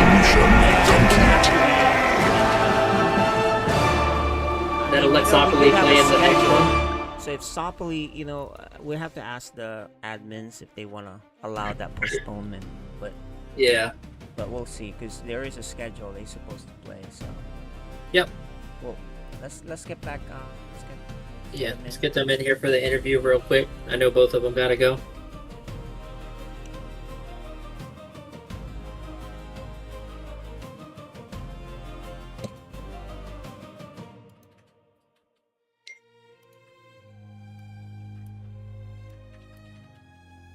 Alright, welcome back. Hello. Players, welcome back. Thanks. Very, very interesting series for sure. Me and KJ were talking about it. I guess my first comment would be towards Malagant. It seems like you're a little out of the meta with your builds in your early game, but your solid mechanics and your solid like knowledge of the game is allowing you to keep these games close. Like especially in game 2, you had a real shot at actually getting the W there when you were just down by so much. I guess my first question is did you mean to fully wall yourself off in game 1? And is that a build that you worked on, or were you just kind of like winging it? Because we were trying to figure out if that was something you usually did, or if it was just spur of the moment thing. Yeah, so I saw his second, expansion, natural expansion was late, and he had his pool early, so thinking it was going to be flooding with lanes. So I didn't want to deal with it, so just wanted to close it. So that's why it was closed. Yeah, and then actually it kind of hurt me because I kept queuing up my third base. I didn't realize, oh shoot, it's walled off. So that's why while I'm attacking, I wasn't expanding. So you gotta be kidding me. And then I dropped a few more gateways, and for some reason I didn't realize they didn't drop. So that's why I was running on 4 gates most of the time, which was so dumb. Okay, understandable. Those games definitely happen, and I guess Sopuli, very well done. Game 1 and game 2, you showed why you're one of the best servers in the league for sure. Yeah, the second game was like a total catastrophe. I knew when the third base went down, I just had to send it, and luckily it worked out. I thought I may have the army supply lead at that point and the upgrade lead or something like that. So I was just like, okay, I can probably just try to send it and see what kind of damage I can do. It ended up I ended up showing that he didn't have that much left, so I just went full force all in. Yep, and it definitely was the right decision. It was definitely close at one point, especially when he sniped down the Roachborn. We were a little nervous. Yeah. We were like, he might be turning this around. So it was definitely a very interesting series. So GG's guys, and we appreciate it. So I know you both have to go, so I won't keep you here too long. So we'll be jumping into our next series of NuKLeO versus DarkMenace. All right. See ya. GG's. Game. And then there was 5. So yeah, let me see if I can get an update to the bracket while we're waiting for NuKLeO and them to come back. No problem. Ready whenever. He's yeah. ready. We just need to pull in. We just need to pull in DarkMenace as well. All right. I'll invite you both to the party while I update the brackets. Sounds good. Oh.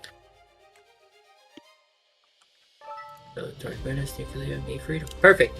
All right. Are they both in Discord yet? Are they both here? Oh yeah, let me pull him in.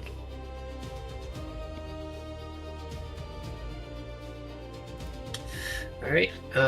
Welcome, players.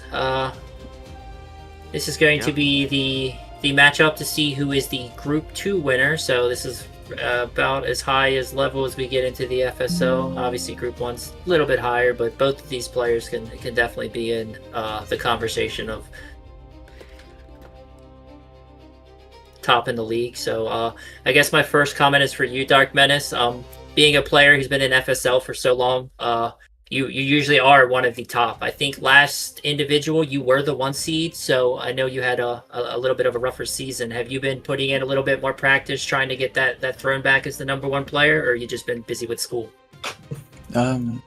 Yeah, that's why I dropped out, just being busy, but I've been practicing a lot recently, so I'll try to take it back. I like it. So that's not good news for NuKLeO over there. And I guess NuKLeO, the captain of my team, have you been putting in any special work for ZVZ? I know you I don't want to say enjoy the matchup, but you are very, very good in the matchup, going 1-1 with Antoine Q, who is at the moment, I think, our highest ranked Zerg at the moment.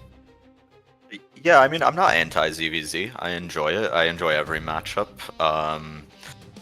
Yeah, I've never played DarkMenace before, so I don't really know what to expect, but a little bit of context in case you don't know JMPZ, he's actually the defending individual champion. I know that, yep. Yeah, okay. So yeah, I'm excited. I'm excited for the match. Yeah, let's see what he's got. Yeah, awesome. Let me give words too from my vision as one of the Zergs to NuKLeO. You played your best game, I think, versus Antoine Q with that Ling Bane Wars. That was the best I've ever seen you play. So I think you're on the way up, right? How do you feel about that one? Yeah, I think that honestly, like I messed up a game too. I think it should have been a 2-0 if you asked me. But so that's how good you've been feeling. That's great. Yeah, I feel pretty good. Like I think my MMR is lagging because I don't ladder as much as I could, and certain things mess with me. But like I think I'm like relatively solid overall. Like I feel pretty strong. I feel like I can compete with like the likes of DarkMenace and Chatomic. But yeah, I've also been socializing a little bit too much, which as we know is like kryptonite for gamers. But I'm ready. I'm fully geared up with my Apple Magic keyboard, and I'm ready to take this match. Nice. Oh boy. We need to get you a gaming keyboard later. That'll give you 300 more points. I have one. If you, we'll talk after this. I have one sitting aside. We need to get you something better than that. I swear by the Apple Magic keyboard. It's my secret sauce. Yeah. I don't know how you got to your level. That's great, man. That's actually impressive. Yeah. I'm not gonna lie. That's you must impressive. be really good at making the right decisions. So, yeah. On the clicks. All right. And my words to DarkMenace. He had a disappointing season in FSL for matches. He didn't win a game. He's 0 for whatever. But he said he's been practicing a lot, and I know he has been practicing a lot. So this is the playoffs. This is it. Good luck to you guys. This is the last set of games for FSL Season 10. Yeah. So should we get into the map picks and vetoes? Oh yeah. We didn't set that up, right? Did we? All right, yeah. sorry. So I set up a link while we were chit chatting. Can you probably just message that to directly. Let me find it. Actually, I'll message it to DarkMenace too. If you're... I already got it. Oh, you got it. Okay, cool. I think this might be a little out of order though, because I think it's giving me the first veto, which I don't think is right. Should I recreate it? Well, you can edit and put you can recreate it, but there's a way to That's so weird why it would be that way. I wonder, because you're not higher ranked than him still, even though he dropped, right? So. Yeah. Let me just recreate it real quick. All right. So you'll get a new link, Malagant, a new link that will show that on the screen as they veto. And then when you guys start your vetoes, we'll move you out of the lobby so we can talk about what we think about these maps. So we don't. Sending you a link, DarkMenace. Sounds good. All right. And while they're doing that, let me show the brackets so far after all the results. Yep.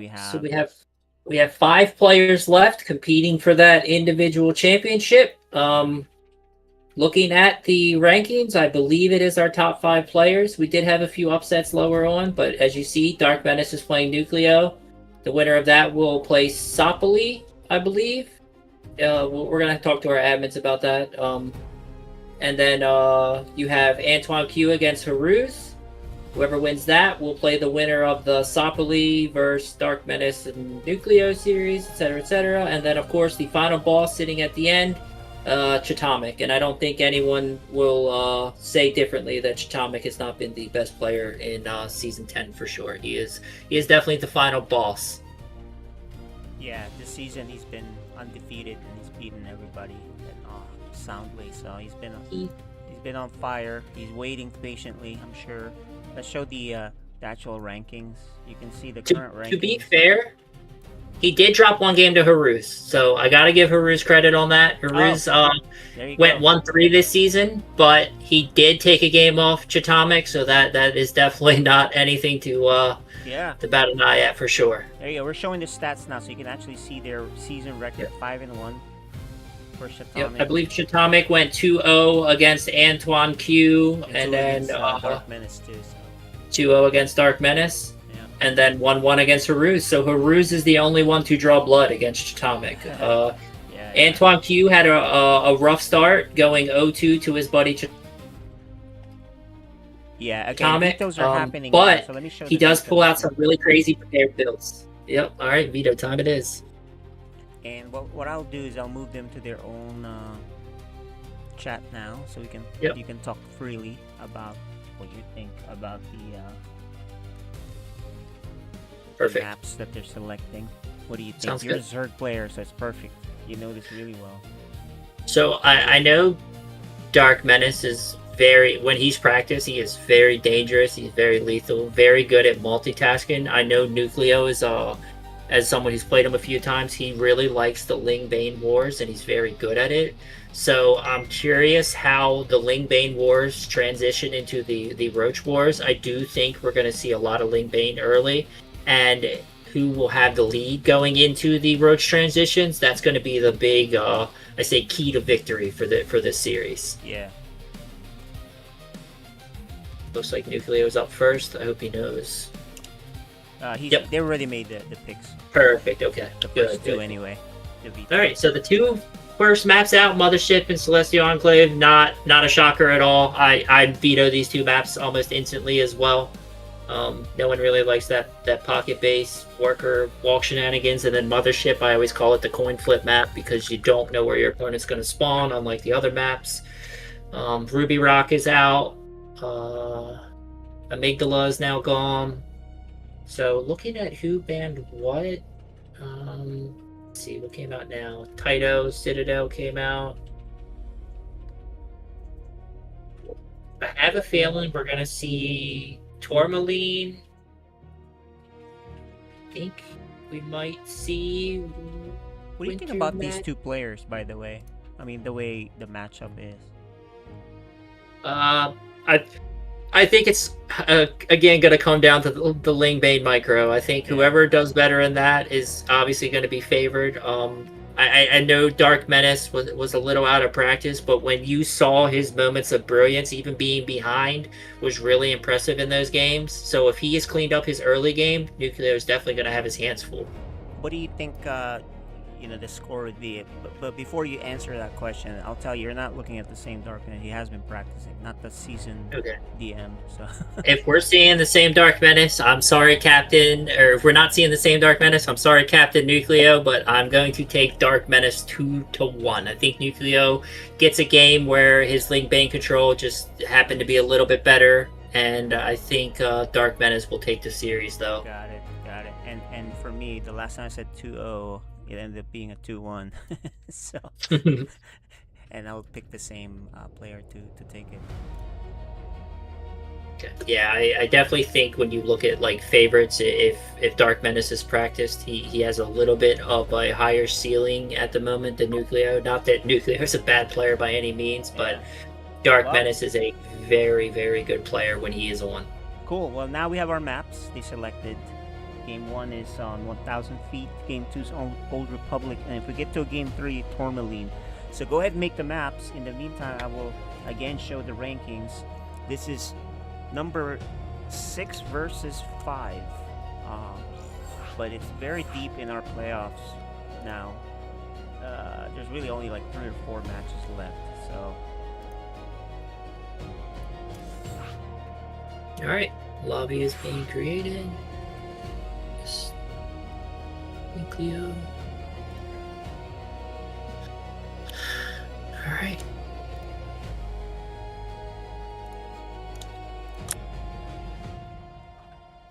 Okay, you'll be rocking the ZVZ, man. You're gonna enjoy casting this because you know it really well. Yeah, this is honestly my favorite matchup. I'm gonna start it up. Let's get a referee as well. Is that you, KJ? Referee or just spectator? Whatever. You're the boss. I don't know what a referee does, but sure. It's the pausing and unpausing. So okay. That's what that means. That means they can right. pause. Got it. All right. Well, back to my comment. I do like ZVZ. In the FSL, I think I got to play 3 ZVZ series, and I even got to play in the infamous ZZVZZ 2v2. So I'm very familiar in the matchup. Alright, man. Do the honors for us. Best of 3. Here we go. In the upper left, we have the best color Zerg. And he is... DarkMenace. The defending champ. True. Look at that all-time record. Insane. And in the bottom right, we have the red Zerg, the captain of PsyOp. And he is... NuKLeO.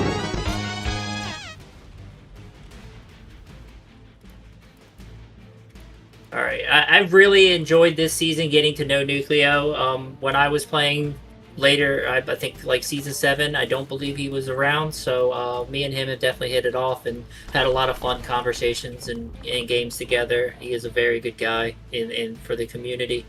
Looking at this opening, it's pretty standard. Both of them are going pool first, so they don't want to deal with any shenanigans in case they come out. DarkMenace does get his hatchery down first. And he did get an earlier pool. Very different because he seems to delay the Overlord a lot more than a lot of people do. And Which one? Extractor tricked again. DarkMenace. I see. Yeah. And he seems to be going, he's getting an earlier gas. He's got the Queen already on the way too, which I'm gonna have to look at this afterwards. This is very interesting. I really like what he's doing though. He's gonna have the earlier link speed, which in ZVZ is very, very important. It may not seem like much, but if you get earlier link speed by 5-10 seconds, then if you meet in the middle of the map, you're wiping their links. It's just GG. Yeah, you're getting a full surround and no real issues there. So what I'm confused about is somehow, oh yeah, some links coming across the map. Somehow, even with the earlier gas and everything like that, oh, look at this build. He's got the Queen already walking down at the perfect time. Yeah, I definitely like this build. Yeah, I'm definitely watching the end of this replay. All right, some links coming in, but 6 versus 6, and then a Queen. You're obviously not going to get much damage done here if you're NuKLeO. He's just poking and prodding. And looking at the production tab right now, we already have the Baneling Nest on the way for DarkMenace. His Overlord is going to take a bunch of damage here, and he's going to need to try to get that away, because if an Overlord floats out and he loses that, he's going to be in a lot of trouble. And that Queen could still follow it, possibly. And yeah, he's trying to hide it, but the next Overlord that comes out, if NuKLeO drags this Overlord over, that's dead. Yeah, he should have done that, but he didn't. Yeah, NuKLeO seems to be spamming a bunch more workers at the moment. He's going to be up a few, and DarkMenace has way more links at the moment. So I think DarkMenace is going to do something a lot more aggressive here than NuKLeO, because NuKLeO definitely invested in the drones and DarkMenace in the links. So I guess we're about to find out. But NuKLeO smartly has both sides good idea. positioned with his Overlord, so he sees this. He knows this is coming. So with his links, he can bring these home and just make some Banes and try to get defensive. But this is what I was talking about with earlier link speed. He's going to be able to get across. I don't know if he's going to get time to get these out. He's morphing him in a very good spot, though. Oh, yeah. So smart. At this point, he's going to need to... Oh, he's going to find the morphing in Banelings. That's huge. So he cancels the third, at least. DarkMenace does. And this is what I was talking about. We're going to get into a big Ling Bane war right here. And I don't know how it's going to turn out. Big engagement right here. But DarkMenace has a bunch of Banes coming in. Oh, they missed each other. Ooh. Oh, 2 for 3 is good. Good connection for DarkMenace. But NuKLeO going to be able to take 2 Lings. Oh, what a hold there for DarkMenace. And yeah, he's got 1 Ling hitting. Oh, that's going to be a big Bane hit. Yeah. Very close right now, but you can see DarkMenace putting 1 Ling on each of these Banes, doing very well. NuKLeO going for the counterattack, but I'm not sure he has enough back at home to defend against this, and yeah, this is going to be rough. The Queen in a perfect spot. And, oh, big Bane connect. Oh, that is not what you want to see if you're NuKLeO, for sure. He's got a bunch of Banes morphing in, but DarkMenace is definitely winning the trades right now. Another good trade.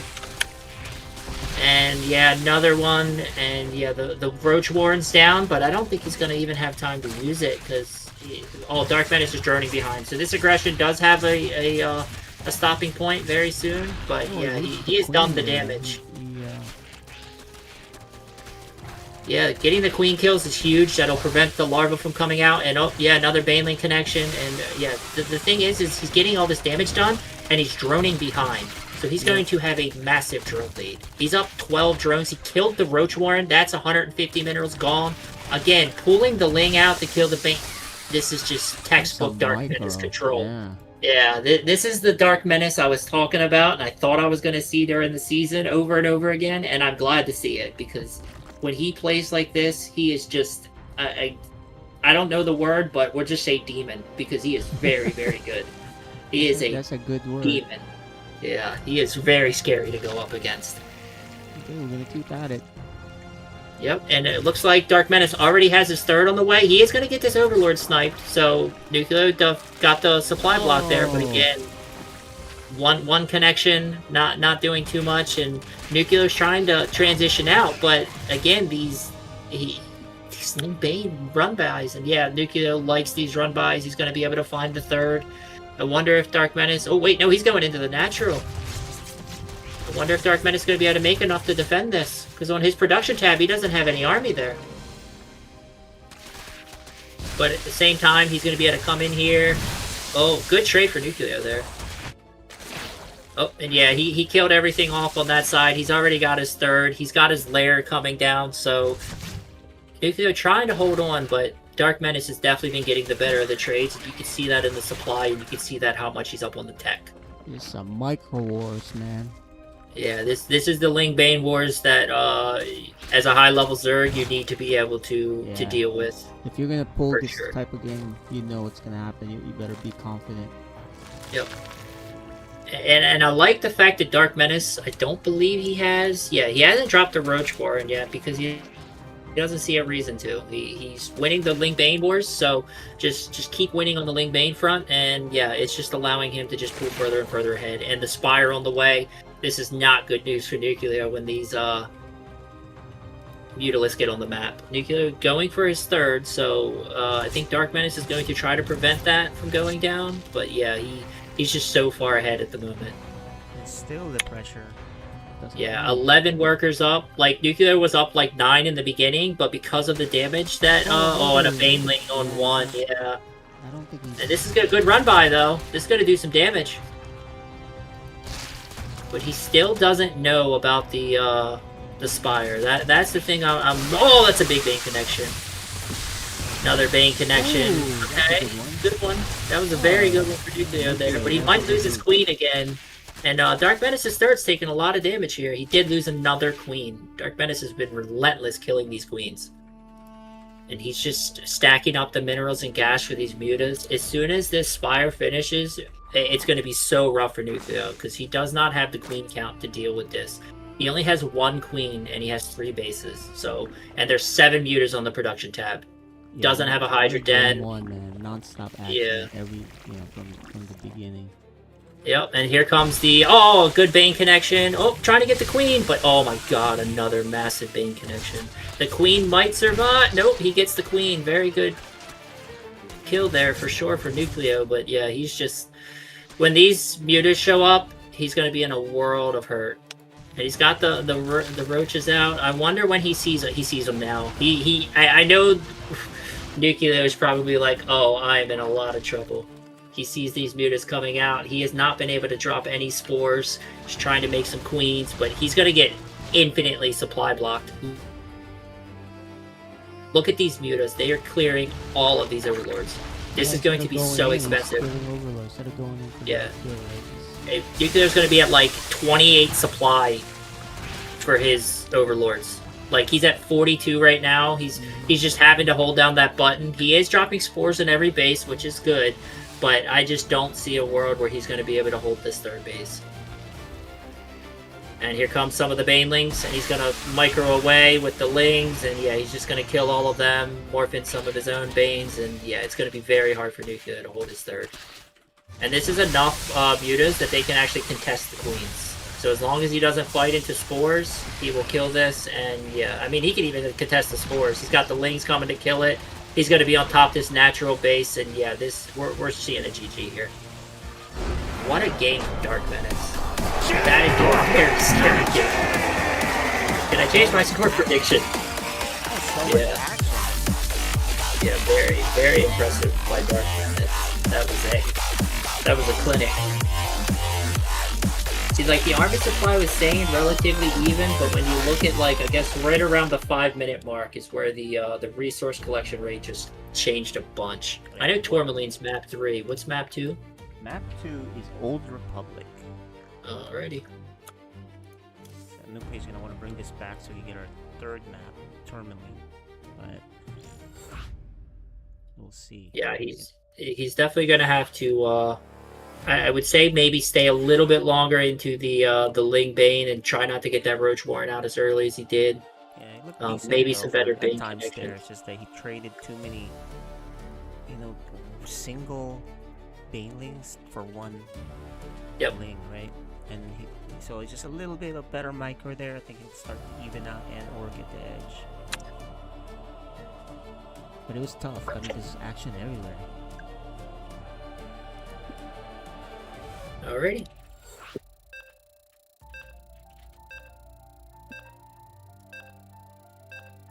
That was really good. We're in for it. Yeah, I definitely enjoyed watching that. And the build from DarkMenace in the beginning is something I'm definitely gonna have to take a look at because You are watching FSL. definitely caught up and seemed to be ahead of NuKLeO just what he was doing. He just got earlier. What you find out when you study. Yeah, for sure. Alrighty. In the bottom left, up 1-0, looking to take a 2-0. It is the pink Zerg, and he is DarkMenace.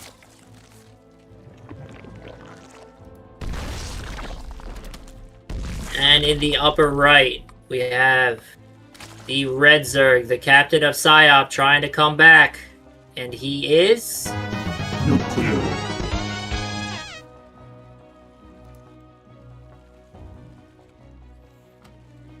So I wonder how their builds are going to change this game. DarkMenace definitely this time. just do the I would just he went hatch first this game. I guess he realized that he's up 1-0, maybe standard. Even if he faces like a 12 or something really cheesy, he can still hold it with his micro. It was definitely something that was very very fun to watch from our champion. So if this is the DarkMenace we're going to get for the rest of the tournament, I'm going to be excited for every one of his games. Well, it'll definitely be more competitive too if he advances and faces the guys who beat him soundly, right? Yeah, that would be a good storyline for him. I know it's revenge tour. I know it's hard to stay at the top, like when you're at the top, maybe you practice a little bit less, you're already there. But when you get knocked off that pedestal and then you gotta start trying to practice again, it gives you something you want. They took what you had and you want it back, and that's exactly what I saw in game 1 from DarkMenace. Was he made no mistake, no, I'm winning this again. You guys, this is my trophy. Yeah, it's also a thing where when you're on the top, they gun for you, they watch you, they prepare special builds. Like Antoine Q had like the best 2 builds I've seen against DarkMenace I've ever seen. Yeah, that proxy hatch was insane. Yeah. Okay, look, early spine crawler for DarkMenace. He does have the links coming out, and he does have the earlier speed again. But yeah, he's definitely going to be pretty safe with this spine crawler coming out too. And he's pulling down the drones, which is great because he'll be able to defend against these links with these drones as is needed. And he can just keep them mining here. Like, he's not really losing too much mining time. Yeah, that's a good point. Yeah, usually this is what you want to do when you're going against early links. And he saw that it wasn't too much pressure, so he even canceled the spine crawler. I love that. I don't know. And now he can just drone up the main. I tend to just keep it. Yeah, the difference between I guess like that little bit of money, the higher up you get on the yeah, it matters. Yeah, that little bit of money matters more and more the higher level you get. And yeah, you could just drone the main from here and be completely safe. And it's not like he has to. Oh yeah, he's trying to get this Overlord. I think this time will get it. But Yeah, speaking to your point, right, canceling it and doing that at the higher levels definitely makes a difference. The thing is, when you play ladder, almost every Zerg you face is super cheesy, and so you're even better off just keeping it, unless you know for sure that the player you're playing is, not super cheesy. Oh, I think he gets away, and he does get away. He does get away. Very, very rough for NuKLeO. They're not getting the kill, but yeah, they're both holding down the link key right now for sure. And I think DarkMenace sees it. Yeah, he sees all those links just pop, so he knows he knows he's got to make it. And oh wait, he did make the spine. Wait, where did that come from? I don't know. I know he canceled the one. Maybe he made another one in the main, but yeah, that spine crawler is going to make this a lot harder for NuKLeO. And yeah, he cancels a couple of the Banes morphing in, but he's still got 4 at home. I'm confused why he would have made another one if he canceled the other ones. I'm not sure. Maybe he made 2. You think? Oh, he's going to try to attack the 3rd here, and this is going to be a battle of can NuKLeO take the 3rd. Yeah, 2 Banes for 2 Banes. Perfect micro there, and he's still got more Banes. And he's going to get on top of NuKLeO's Banes. This is not good for NuKLeO. He's not going to be able to morph his Banes in, and this is DarkMenace taking his 3rd way earlier than NuKLeO, and yeah. Even on the drones, though. Yeah, that's true. But he's keeping NuKLeO on his side of the map, which is the most important part here. If he keeps NuKLeO on his side of the map, he's going to get that 3rd, which is already done. So he's already getting an infusion of larva that NuKLeO doesn't have. And ZVZ, right? The production is like... Is your basis. 50% extra. Yep. And if you look at the production tab right now, DarkMenace is up 10 workers. And he's got 5 more on the way. And NuKLeO is making links, because he needs these links to defend this. But the problem is... Oh! That was sickly close. Yeah.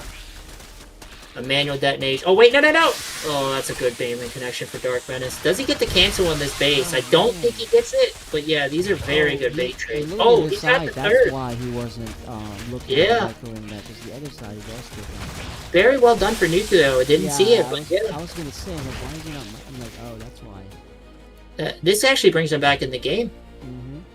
Both of them got the lair on the way, another Baneling connection. The one thing that DarkMenace does have, though, is he's got 35 drones to NuKLeO's 23. So the longer NuKLeO sits at a 12-worker deficit, now 10, it's going to be a lot harder. Canceling that 3rd was huge, but it did give DarkMenace probably about an extra 10 larva that NuKLeO does not have.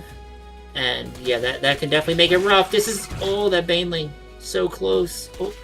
Dude, I don't know how he just micros like this. Like... His pullbacks are insane.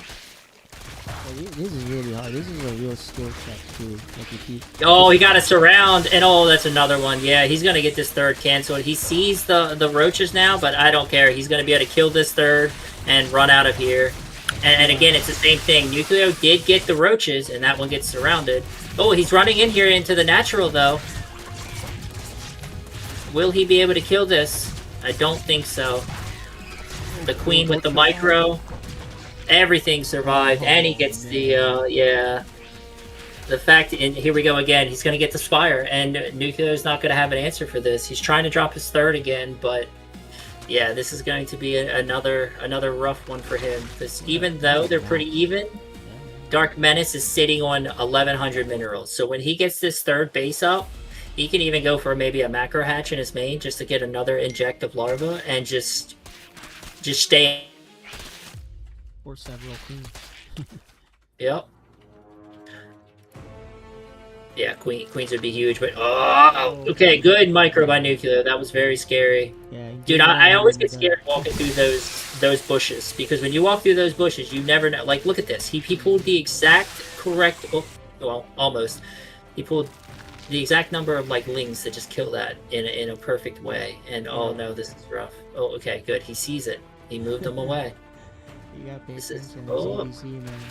Yeah, you. Oh, will he be able to kill these in time? I don't think so. Yeah, they get out, but again, DarkMenace is fine with this because he's got a 4th on the way.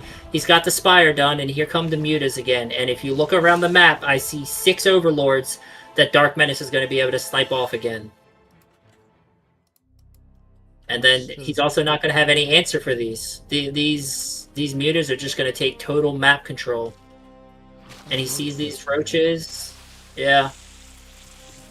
And I know roaches take a long time to die to mutas, but, I mean, slow roaches also take a long time to get to the other side of the map. That's true. He does have roach speed on the way, and here we go with another run by towards the 4th, but there's Banes here. Oh my, that's the perfect number of Banes. And NuKLeO knows he's down a base. Yeah. He did make spores though, so he obviously knows these are out again, but again, it doesn't seem like much, but this is like all of these overlords dying, you lose map vision, you don't know what's coming your way, you don't know what your opponent's doing, and it's also 600 minerals of overlords. These are 100 minerals each. Yep. And then there's and you have to replace supply them. block is even worse. Supply block, you lose the larva. Is there not a spore in that base? Okay, it's higher up. Okay, good. I was a little nervous, but yeah, he's going to be able to kill this queen. He could just stay on this side of the base if he wants to.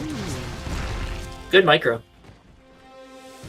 He can kill that if he wants to, but yeah, he's just... And he's got 7 more mutas on the production tab. How many mutas does he have out? He's got 12 at the moment, and another 3 coming. He's going to have 15 mutas. Oh, that's a big 15. And he just started the Hydra Den, so he doesn't have an answer for these mutas. Looking at how many queens he has 4. So maybe if they're balled up, but like at this point, like this is going to be very hard for NuKLeO to hold. And these mutas are just gonna allow DarkMenace to keep map control and just to keep NuKLeO busy. Because here comes all the lings now. Like look at the supply. He's up double supply at the moment. Lost a muta there, which is good, but when all of these lings start making their way to the other side of the map, it's going to be very hard for NuKLeO to hold. Let's look at the worker count. DarkMenace is up 20 workers. That's in a mirror match. That's usually very, very rough for you, and he's finding more overlords. DarkMenace has completely got map vision, map control. NuKLeO has 1 overlord on the bottom side of the map outside of DarkMenace's 4th, but it's still going to be, and he's going to clear up these creep tumors. He's making it even more dark for DarkMenace, or for NuKLeO. So tell us, from each position, what's your goal at this stage? So as a goal for NuKLeO, I would try to just turtle up, make a bunch of spores, maybe get some hydras out. He did get a bunch of queens, which is going to help. Like 9 queens is nothing to like shake a stick at, but he's got to be able to secure his 4th. Because he knows DarkMenace has his 4th. He knows he's been able to secure it. He knows he probably could even have a 5th for all he knows. And for DarkMenace, it's just to keep NuKLeO on these 3 bases. Because eventually he'll mine out. Like as you can see, NuKLeO trying to take the 4th. He's got to be risky while trying to take this 4th. And if DarkMenace, which he's got a ling he's got a ling in the perfect position. So when he tries to take this, you can't fight this many mutas with that. And again, he prevents the 4th. So it's just going to be very hard for NuKLeO. He's going to have to take risk on trying to get this 4th down, but obviously it's still going to be very hard. And I think there's only 1 spore in the main here. There's 1 spore, and he's going to be able to kill the queen, probably kill the Hydra Den, and that's going to be very hard for NuKLeO. Hydra Den is now gone. And these mutas are just going to dance around. They're going to use their mobility. So and as we see, the supply is just so far out. DarkMenace, what's your goal? DarkMenace, just keep him on these 3 bases. Keep him busy on these 3 bases. Keep teching up. Get your upgrades. Get your late game units. NuKLeO's goal is going to be infestors. Catch these mutas with a giant fungal. And if you're able to do that, then maybe push before the units come out. But we have an Ultralisk Cavern on the way. We have 2/2 upgrades on the way for DarkMenace. And if I look at the upgrades for NuKLeO, he does have 1/1 range. And he does have the Hydra upgrades. But again, it's just snowballing for DarkMenace. These mutas have been a problem. And see, like, very good micro there. Yeah, he got a fungal on one of the mutas. And now that DarkMenace sees this, he'll probably stop making any more mutas. I really don't think he was making any more to begin with. He's already got his Adrenal on the way. He's got his Hive done. Like, here's a big fight in the middle of the map for NuKLeO. He probably knows he has to go. But these Banelings are going to destroy these Hydras. And that was a complete army wipe. And he's just going to be able to just keep pushing forward. And that is it. DarkMenace. Yeah.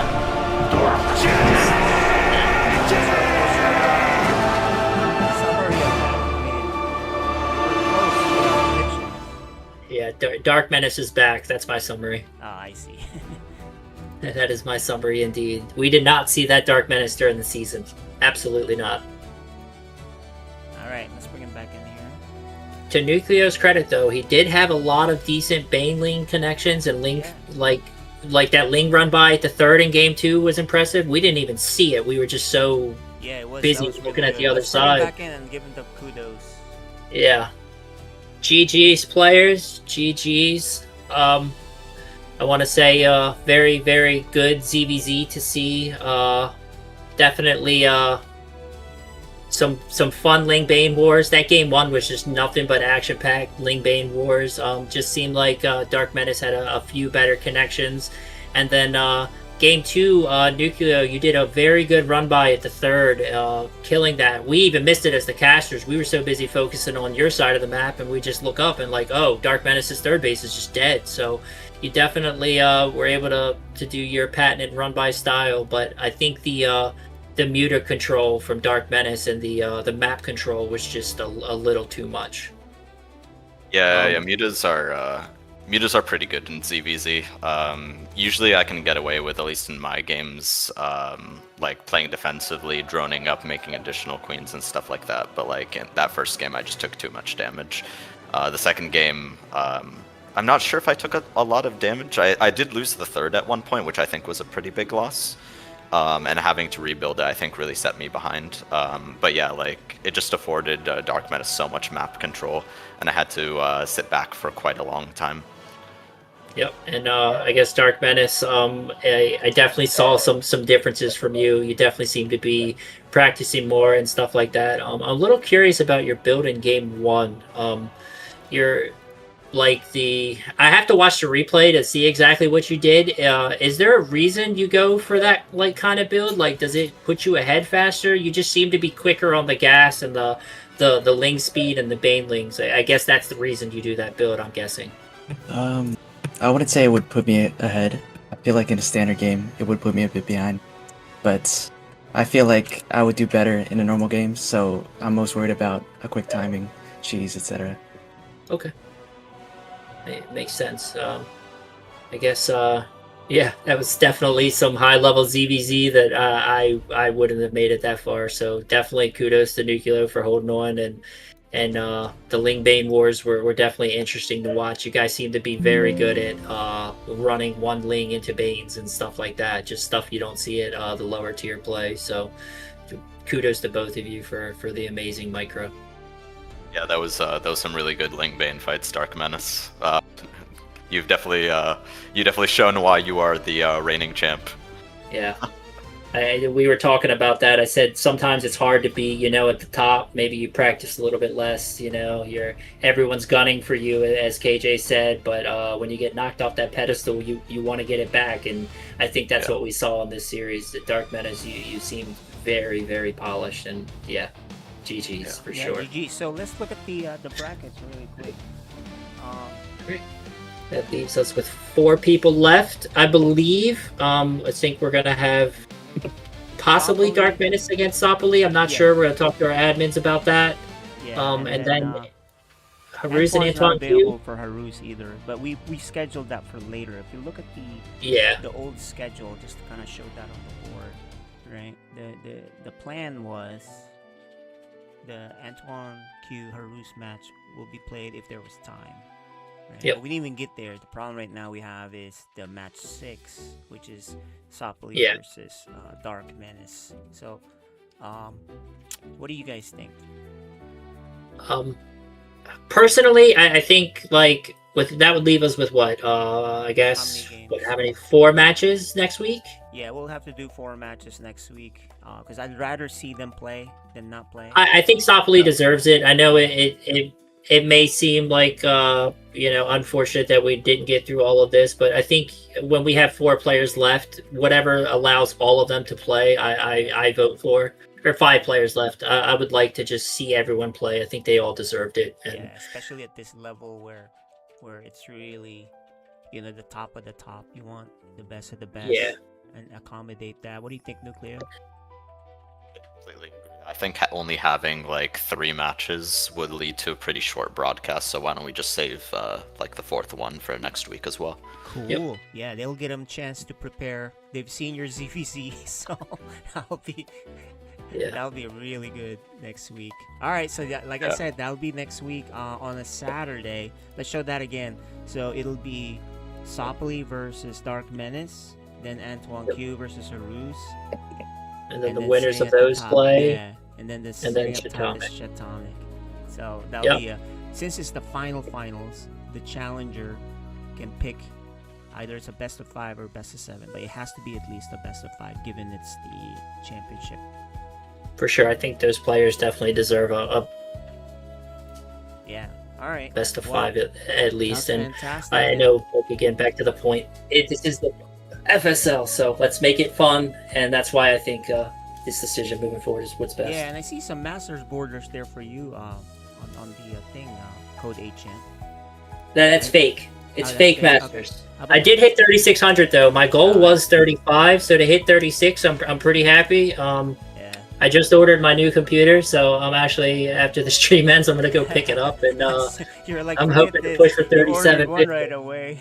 Yeah, After that. Micro Center right up the street. Yeah, it would have been you versus, if you had won that, it would have been you and Sopuli. I wonder how that would have gone. You got a bunch of Zergs, right? So GreatArchon and Cranky just, made it a bit more variety. We do still have. So what do we have? We have Haruz, 3 Antoine. Zerg. Yeah, let's show 3 that Zerg, again. 1 and 1. So we got 3 1 and 1. All right. So the bugs are definitely trying to take over. That's for sure. Yeah, that's true. And then the Terran waiting at the top in the Protoss. So cool. Yeah, that's pretty good. NuKLeO, what are your thoughts about this playoff season so far and next week's matches? What are you guys' predictions? Okay, let's see Now here. that you played these guys. So DarkMenace, if he plays like that versus Chatomic, I think he's gonna do a lot better. He has to play Sopuli. Yeah, you gotta play Sopuli first. Oh, Man, okay, you just okay. skip Okay, Sopuli. sorry. Okay. Well, let's. So I don't know. I haven't actually played Sopuli in a ZVZ, so I don't know what to expect exactly. But yeah, like just DarkMenace's Lingbane control was pretty on point. I played a little bit sloppy there, and he just had more stuff the whole time around, and his Lingbane connections were just like a little bit better. I don't know what to expect. Is the answer for Sopuli versus DarkMenace. What do you guys think? I think if I'm going by what I just saw, I would say DarkMenace is definitely favored. But again, I've not seen Sopuli in a ZVZ like you said, so I am interested to see that. I think the Haruz versus Antoine Q is going to be very interesting because they did play in the Season 10 finals. And Antoine Q did take it 2-0 with some pretty specific builds against Haruz. So I know Haruz probably wants some revenge, and he's probably going to be practicing very hard for that. So I can't really speak about the later rounds, but I know whoever does get to Chatomic's going to be ready. We all know he's going to be the final boss of this tournament. If I'm going to make a wild prediction, from what I saw today, it will be Chatomic against DarkMenace in the finals. Gotcha. And I agree with you with the Haruz Antoine Q. That was crazy. I think Haruz will be ready this time. So Antoine Q will have to be playing some sort of more standard type of thing rather than like a proxy hatch, super cheese, right? Super early. I think we're going to see a little more scouting than usual. That's for sure. And that was that a 2-1? And if that was a 2-1, or no, it was 1-1. That was 2. I think it was 2-0. Yeah, the last time they played, it was a 2-0 in Antoine Q's favor, actually. Oh, I see. Okay. Yeah, and one thing that Haruz did mention in the post-game interview is he mentioned that he forgot Storm, and Storm would have definitely turned the tide in at least one of those games. There was a Hydra push on that map. On Celestial rocks. Enclave. That's yeah. right. I remember that, and he was just a little late. Exactly. So like, if Haruz shapes up, it should turn into like a pretty good macro game between these two players. It's not impossible for Antoine Q by any means. He could definitely still take the series. But yeah, Haruz will definitely be playing a little bit better, I think, after that. After that last loss, I think. Yeah. I also know. I'm sorry, go ahead. Oh, I know. Oh, I also know DarkMenace and Antoine Q played each other, and that was a 2-0 for Antoine Q, so it comes down to the same thing. Whoever Antoine Q is playing, if DarkMenace beats Sopuli, that is, he's going to have to deal with two people he 2-0'd, so you know they're going to have a little bit extra. They're not going to fall for the same early shenanigans anyway, right? So he's kind of forced to play at least a mid to normal game. And if it's Haruz advancing, he has faced DarkMenace in the past. They were the finalists last season.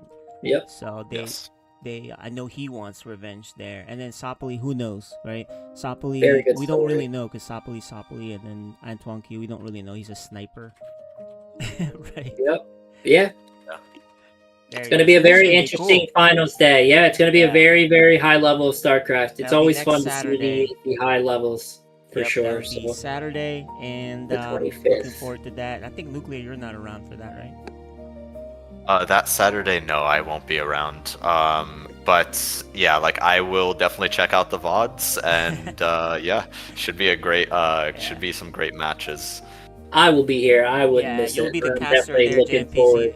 along with Hyper Turtle, I think probably. So, and whoever else Oh, rotates. good. So I'm happy to. that'll cast be the our Hyper finals, Turtle and then we'll in a talk minute. about season 11, which starts in May, from what I Yeah. hear, just next month. Yeah, very close. I'm liking these quick turnarounds for sure. It'll definitely be a very interesting season, to say the least. Nice. Okay. Well, we'll be ending this stream, and we'll see you guys next Saturday. Thanks for joining, guys. And I talk a lot GGs. more than I usually do, but that's because we had to be a bit more involved this time. Yeah, no, it was. I think it worked out perfectly. I know it's really hard to do production. People that don't sit here and do this don't realize how much time goes into it. That's for yeah, sure. we didn't even get to do It the is spider very- charts as much just because we were so busy, right? But we'll sort Yeah. all that out next week. Will be a much smoother, fully staffed production and fully staffed casting crew. So thanks for watching, guys. Have a good weekend, the rest of the weekend, and see you next week. All right, See you guys. laters.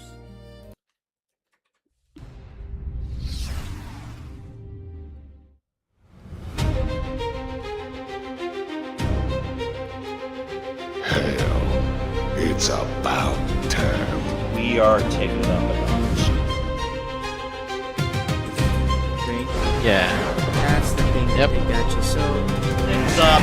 Each team has 1 point.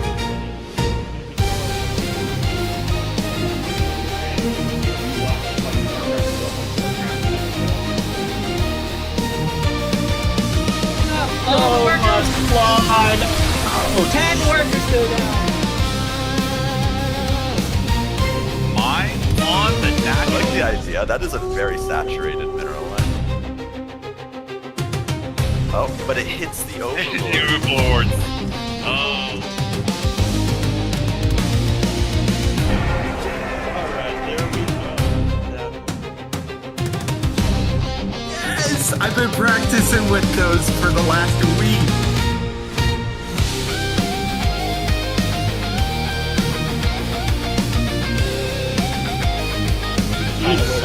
He's got his medication on hand. Oh, but he gets surrounded. Oh, and he question marks him. Oh.